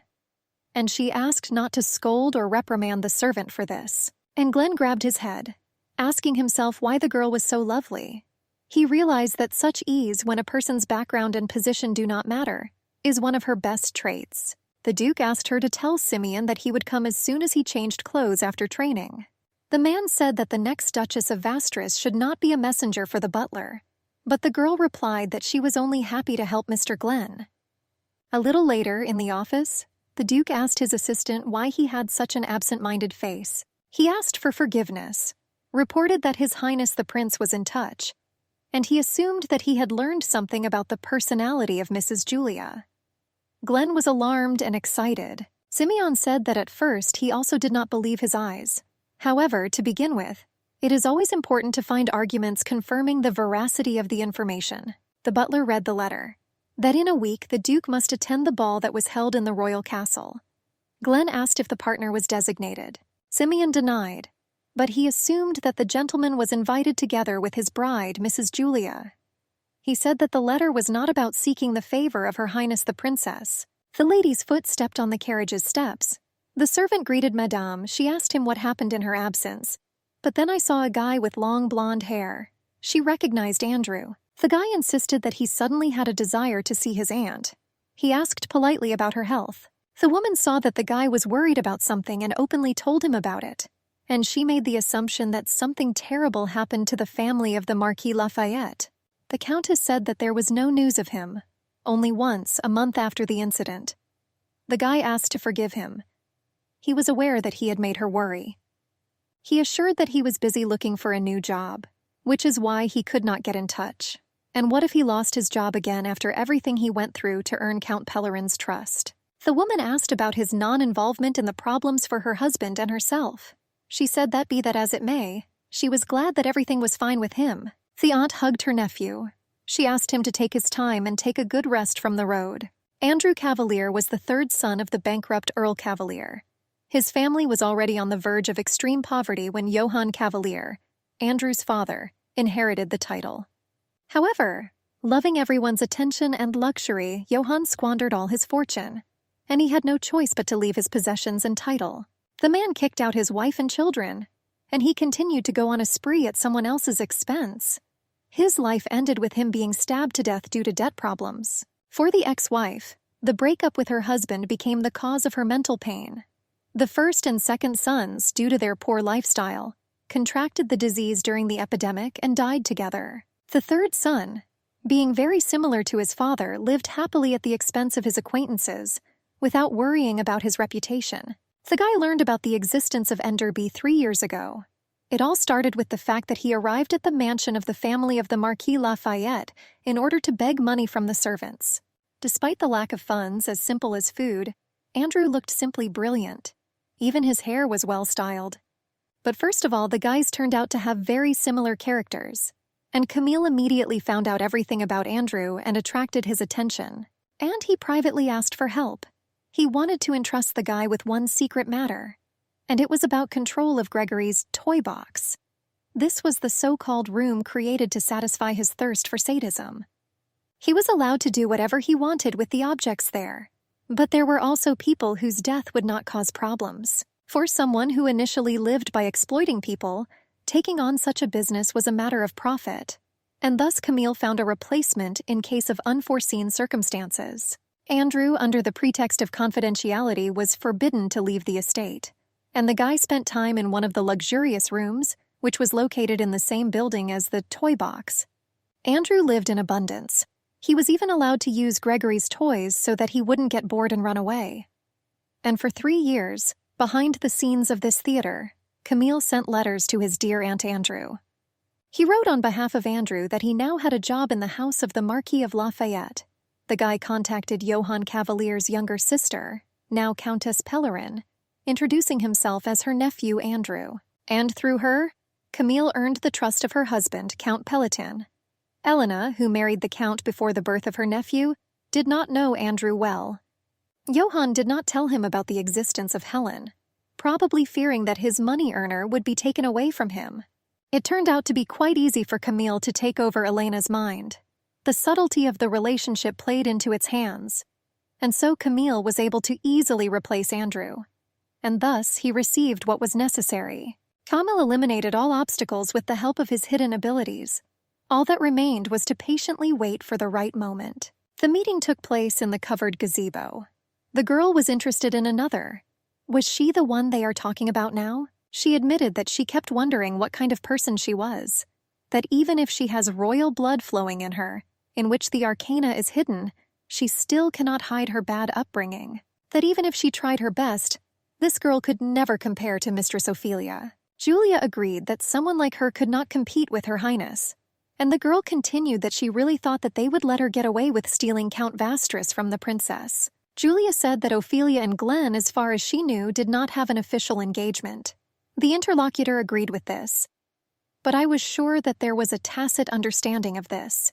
Yuli asked for forgiveness, insisting that she did not know this, and she was poorly brought up. She assured that she would ask His Excellency about the real state of affairs. The interlocutor did not know what to answer, but the girl continued that it would be wrong to enter into an engagement that ignored the sense of honor that was necessary. She thanked the lady for giving her the idea. She was extremely irritated and turned around asking permission to take her leave. The other lady was apologizing to Mrs. Julia. She said that that girl was in the close circle of Her Highness the Princess. She asked if Julia was okay. Our heroine insisted that she did not take her words to heart. On the contrary, she was glad to receive a valuable opinion. After all, she had encountered much more serious cases, and compared to them, this was nothing special for her. She agreed that she did not have a good upbringing. However, that didn't mean she had to put up with being looked down upon. This was also for the sake of Mr. Glenn, who wished only the best for her. Julia did not want to allow her time with the Duke to become his weak point.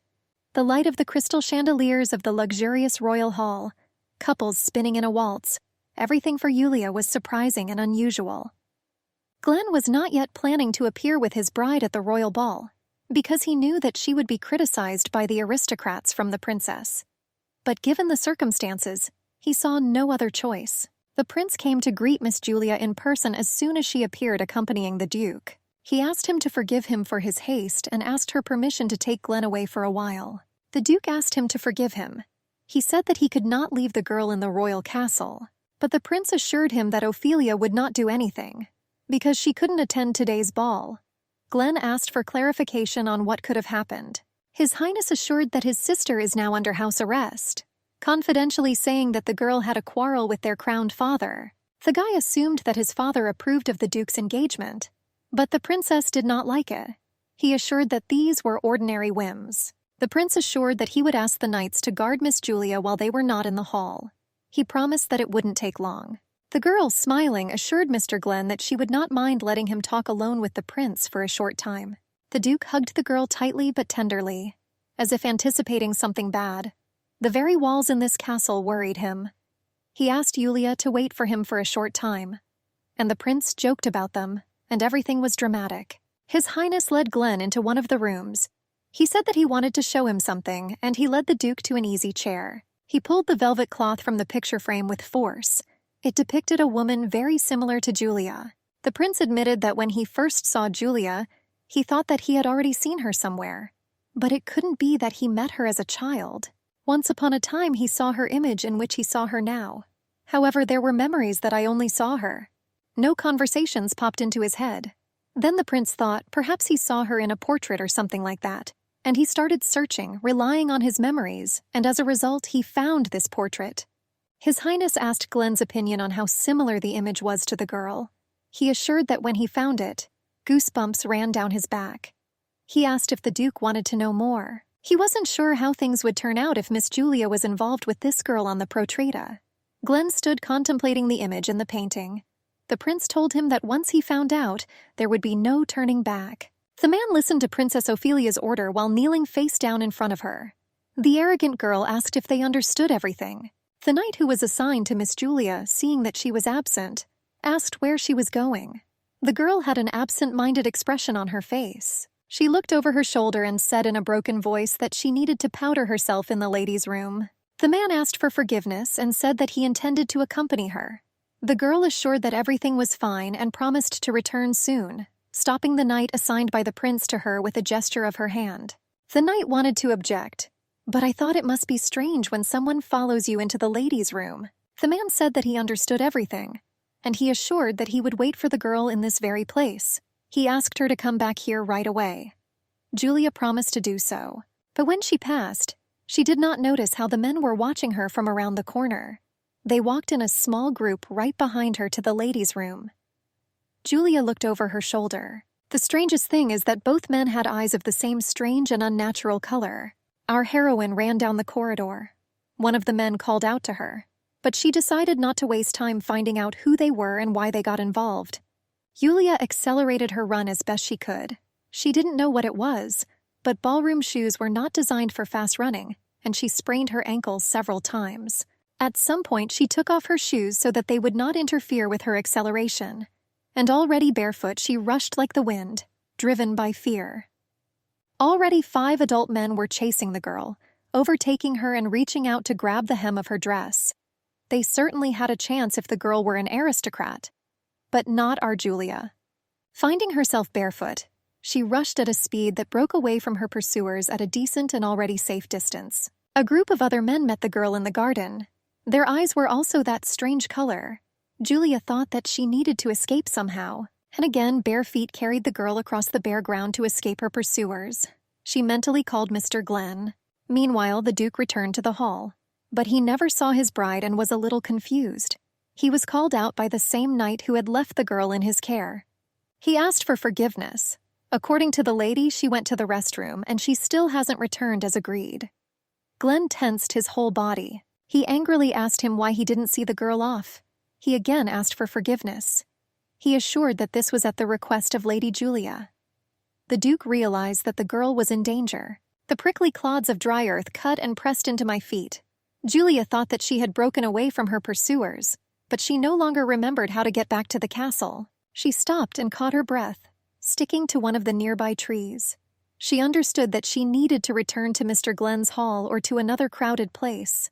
Julia realized that there had already been many attempts on her innocence, both from the servants of the Lafayette family and from Mr. Gregory. And until now, people who approached her with such an attitude had lust in their eyes. But for these men it was different.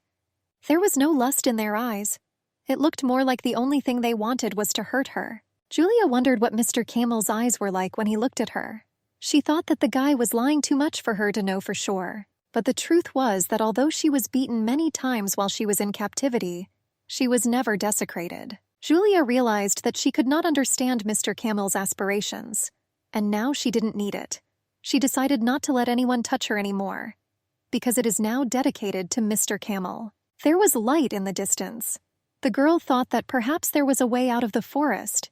She considered it necessary to return to Mr. Glenn, or at least go out into a crowded place. She directed her bare feet with a decisive step, no longer paying attention to the thorny clods and branches. Soon in the distance from the darkness, she recognized the outlines of the square in front of the palace. She thought that if she walked from here, she would undoubtedly quickly reach the hall. But then suddenly many voices were heard. "Here she is! Over there! Let's catch her!" Julia realized that she had been discovered by those from whom she had tried so hard to hide. The girl's legs were bloodied when she again had to flee from persecution. She was already tired, but she told herself that she needed to run away even faster. When she was almost exhausted, a big man blocked her way. She turned away from him, but even then 2 people were waiting for her. And no matter how hard she tried, the circle gradually shrank. She had nowhere to run. The man extended a tenacious hand towards her. He reproached the girl that because of her they had to run through the forest and sweat a little. Soon many hands began to reach out to Julia. She got really scared and started screaming. She asked them to leave her alone. "Stop. Take your hands off." One impudent man ordered the girl to shut up, and he also reached out to grab her with his hand. Julia shrank all over with fear. But then our heroine's eyes flashed with a red glow. She ordered not to touch her. All the men became submissive, like zombies, and as one, they knelt down and bowed to the ground. Julia asked herself what was going on. Then from afar she heard the call of the Duke of Glen. He called her by name. Soon being nearby, he clarified with her what had happened here. Glen said he heard her scream and immediately ran to her aid, and then the prince caught up with him, catching his breath. The man asked, seeing gentlemen of different ages and ranks kneeling, what all this meant. He took Julia's hand, which was stained with her blood, and pulled her into his arms. The girl began to go limp in the Duke's arms. He called her name, but she no longer responded to the voice, having lost consciousness. Glen told himself that now he doesn't understand anything at all. He looked around, trying to understand what had happened here. A man was sitting on the grass in the royal park with his bride in his arms.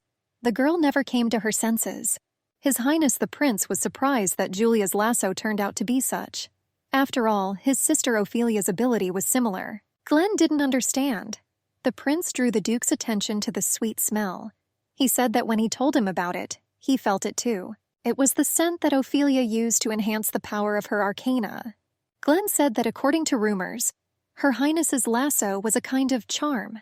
The prince confirmed this, and he clarified that it was the ability to control the mind of the opposite sex. The Duke was surprised. "Prince, that her ability is not that strong, and thanks to her only men can be controlled.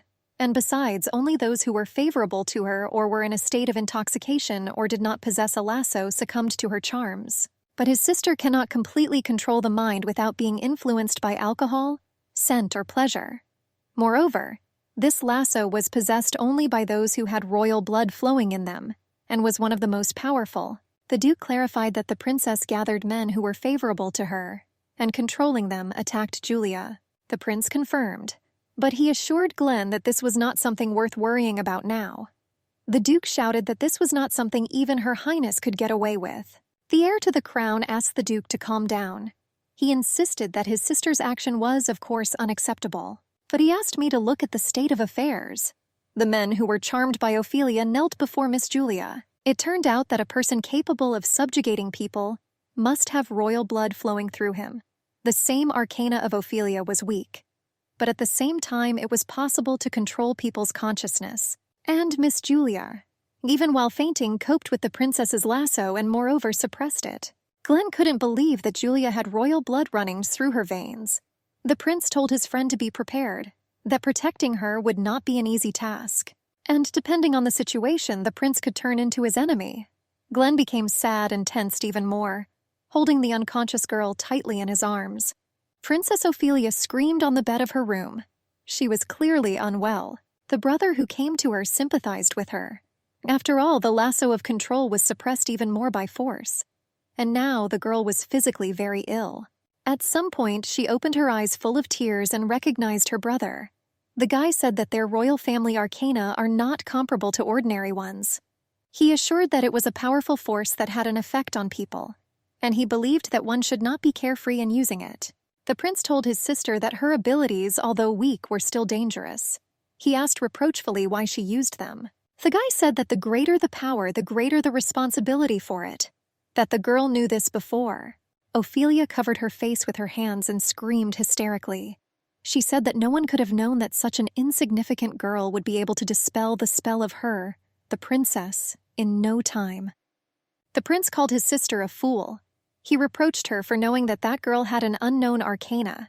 This could have been the arcana of the blue blood of ancient aristocrats, or the arcana of noble kings. The prince shouted at his sister that her strength was weak, that even a blue blood arcana could handle an ability of her level. He was sure that the world was full of people on whom she could not test her strength. The girl's eyes filled with tears. But her brother continued that the ability to control the human mind is a powerful force beyond human understanding. But she is not omnipotent either. Therefore, its use may be dangerous. The prince assured that it was not only about the reaction because of which his sister was now suffering. If a person whose consciousness was manipulated finds out the reason for this, bad conversations could happen behind your back. He also advised his sister to think about the following: that the more she uses her abilities, the fewer people will remain near her. Ophelia assured that she was aware of all this. The princess did not want to give up on Duke Vestris, and her brother advised her not to act alone under any circumstances. He assured his sister that if she wanted Glenn so much, he promised to give her a duke. The girl was amazed, but he only asked that his sister strictly follow his instructions. The prince believed that that girl needed to be eliminated as soon as possible, considering her and her abilities dangerous. Late in the evening, when darkness fell on the Vestris mansion and lights were turned on in the windows, the butler informed the duke that a guest had arrived. The man agreed to accept him despite his fatigue. He was still fussing over the exhausted, unconscious girl. Glenn entered the office. He closed the doors behind him, making it clear to Simeon that this meeting would be held confidentially only in his presence. The Duke expressed his gratitude to the guest for the visit to His Highness. The prince sat imposingly on the sofa with a cup of tea, which the helpful and prudent butler had already offered him. He sighed and turned to Glenn.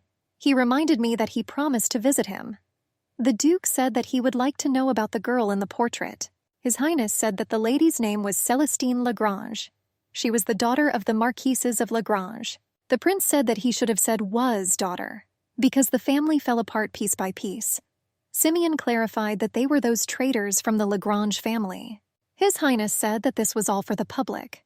The Duke insisted that in reality the family of the Marquises was destroyed due to treason. The prince reported that in fact they were clean. Glenn and Simeon had similar expressions of complete amazement and incomprehension on their faces. The guest suggested that they sort things out in order. The girl in the portrait was Celestine. The father of the prince, who was now the king of the country, was then still a prince when he fell in love with this girl and kept her close to him, and her position could formally be called a concubine. After all, at that time the man already knew his future wife. Simeon, who knew all the intricacies of the law well, assured that in their country only kings could have official concubines.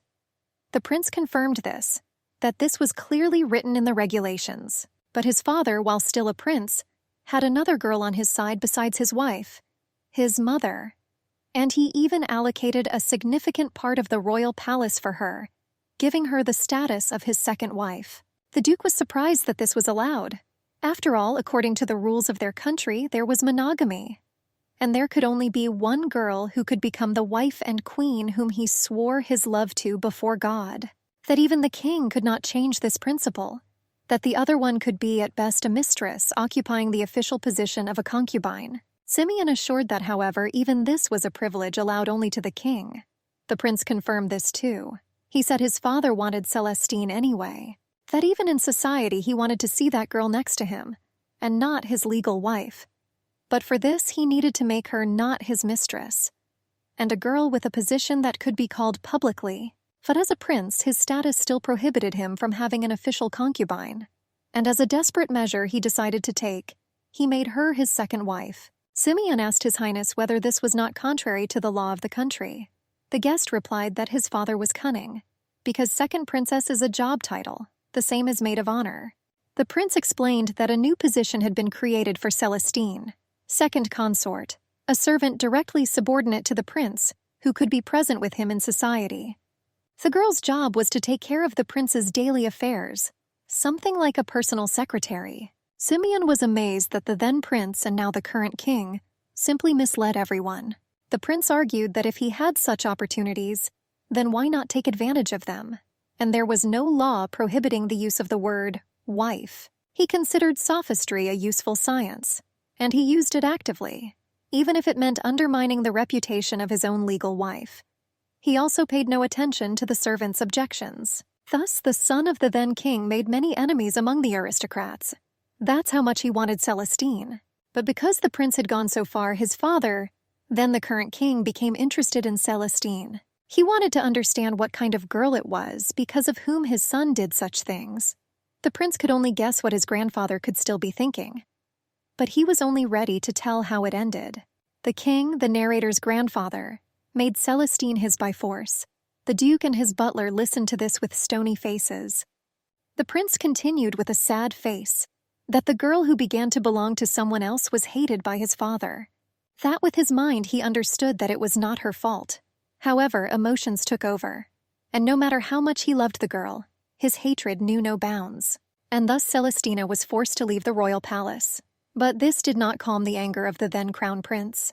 He branded Celestine's father, the Marquis of Lagrange, as a traitor to the country, thereby destroying their entire family. Glenn was amazed by the truth that had been hidden from the public for so many years. His Highness was also depressed. He said that there was a striking resemblance to Celestine, the mind control arcana that only people with royal blood possess. Glenn summed up the prince's words and made a conclusion: that Julia was the daughter of the late king and Celestine de Lagrange. Simeon added his word, addressing his Highness with all respect, but he interrupted, calling him a truly amazing person, assuming that he wants to get evidence. The butler said that one portrait and the lasso of Mrs. Julia was enough to make an assumption, but if you want to consider it as a fact, other weighty arguments were needed. The prince, with a smile on his face, took out a small bundle of letters with an official seal from a secret pocket of his outerwear. He showed them, saying that these were letters addressed to Celestine by his grandfather. This was after she left the palace and became the object of his father's hatred. He said that there she writes about her life, and also about the daughter who was born. His Highness reported that he had inherited the royal villa from his grandfather. She stood in the forest east of the palace, and Celestina's portrait was there too. The prince was sure that what the former king could not show to his son, he wanted to show to his grandson. Glenn asked if these letters were also from there. The prince confirmed this. He said that they were hidden in a box stylized as a book.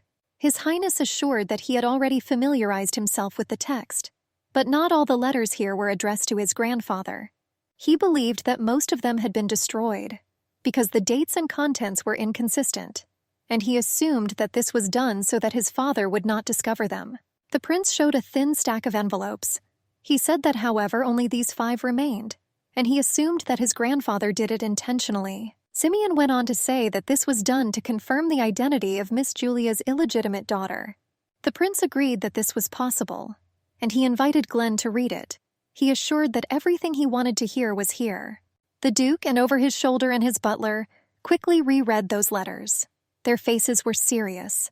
In one of those letters, Glenn read words of gratitude to the late king for secretly providing a home and caring for life. The woman wrote that she realized how guilty she was because she could not refuse the absurd position of her second wife. But at the same time, she is not at all offended that she was forced to take this position. Glenn thought, the then prince, now the king, who did so much for Celestine, did he attract that woman? What was written in the letters was like a prayer for the man to be happy. The woman wished him all the best, not as a lover, but as a king. And Celestine spoke with no less hope about the prince, who was a baby when she left the royal palace. In her letters, she also apologized to the queen, talking about causing her a lot of heartache during the difficult times of having a child. Celestine begged the late king to take care of her. Even when she found herself in an absurd situation due to the whims of men, she wrote only words of praise and gratitude. Glenn thought about the texts of the letters he had read. He found them charming in their own way. It turned out that Celestina, like Julia, was a woman with an open soul. The next letter contained information about the daughter born from the king, whose facial features were an exact copy of her mother, and whose eye color resembled her late father. They were a beautiful ruby color, and also gratitude for the beautiful name Julia. Glenn understood from the letters that the girl could not take the surname Arcadia or Lagrange. That is why in Celestine's letters there was so much determination to make her daughter happier than anyone else in the world, free from relatives who were fighting for power. The woman wrote that she did not choose her path in life. She just floated with the flow of the words of the people around her. And it turned out that because of this, she made many people unhappy. She sincerely did not want Julia to feel the same way as she did, and she wanted to raise a child as strong as her father, so that she can live her own path. The Duke realized that Julia grew up as a child with a pure soul and heart, and also very strong. And no matter how bitter the experience may be, her beautiful heart remains just as crystal clear. She always smiles brightly and happily. Appearance lasso these letters named Julia. Considering all this, there could be no doubt. The prince insisted that Miss Julia was the daughter of Celestine de Lagrange, and also the daughter of his grandfather, the late king, and the younger sister of the current king, his father. Also, Miss Julia is evidence that the one he loved was desecrated by his own father. To his mother, she was the daughter of a hated woman who had stolen her husband's heart and greatly humiliated her. And for society, she is the daughter of the Lagrange family of traitors. The Duke listened gloomily to his friend's words. The prince said that Glenn must understand that circumstances have changed, and the royal family cannot approve of his engagement to this girl. The Duke protested. The prince calmly assured him that no one would mind if he refused to marry Ophelia, but it was impermissible for the Duke of Vestris to pluck Miss Julia for the role of a bride. He asked Glenn to use common sense, loyalty to the king, duty to the royal family, power, wealth, and position as Duke of Vestris. What if he turns his back on all those people who serve his family, and all those with whom he has good relationships? Everything that supported him, abandons him, humiliates him, razes him to the ground, choosing Miss Julia. The prince brought his face close to the Duke's ear. He asked if he understood that he should have been prepared for the mark of a traitor. Meanwhile, the person who was so passionately discussed was standing outside the door and heard everything. She herself was horrified by what she heard. It turned out that she was the daughter of the late king.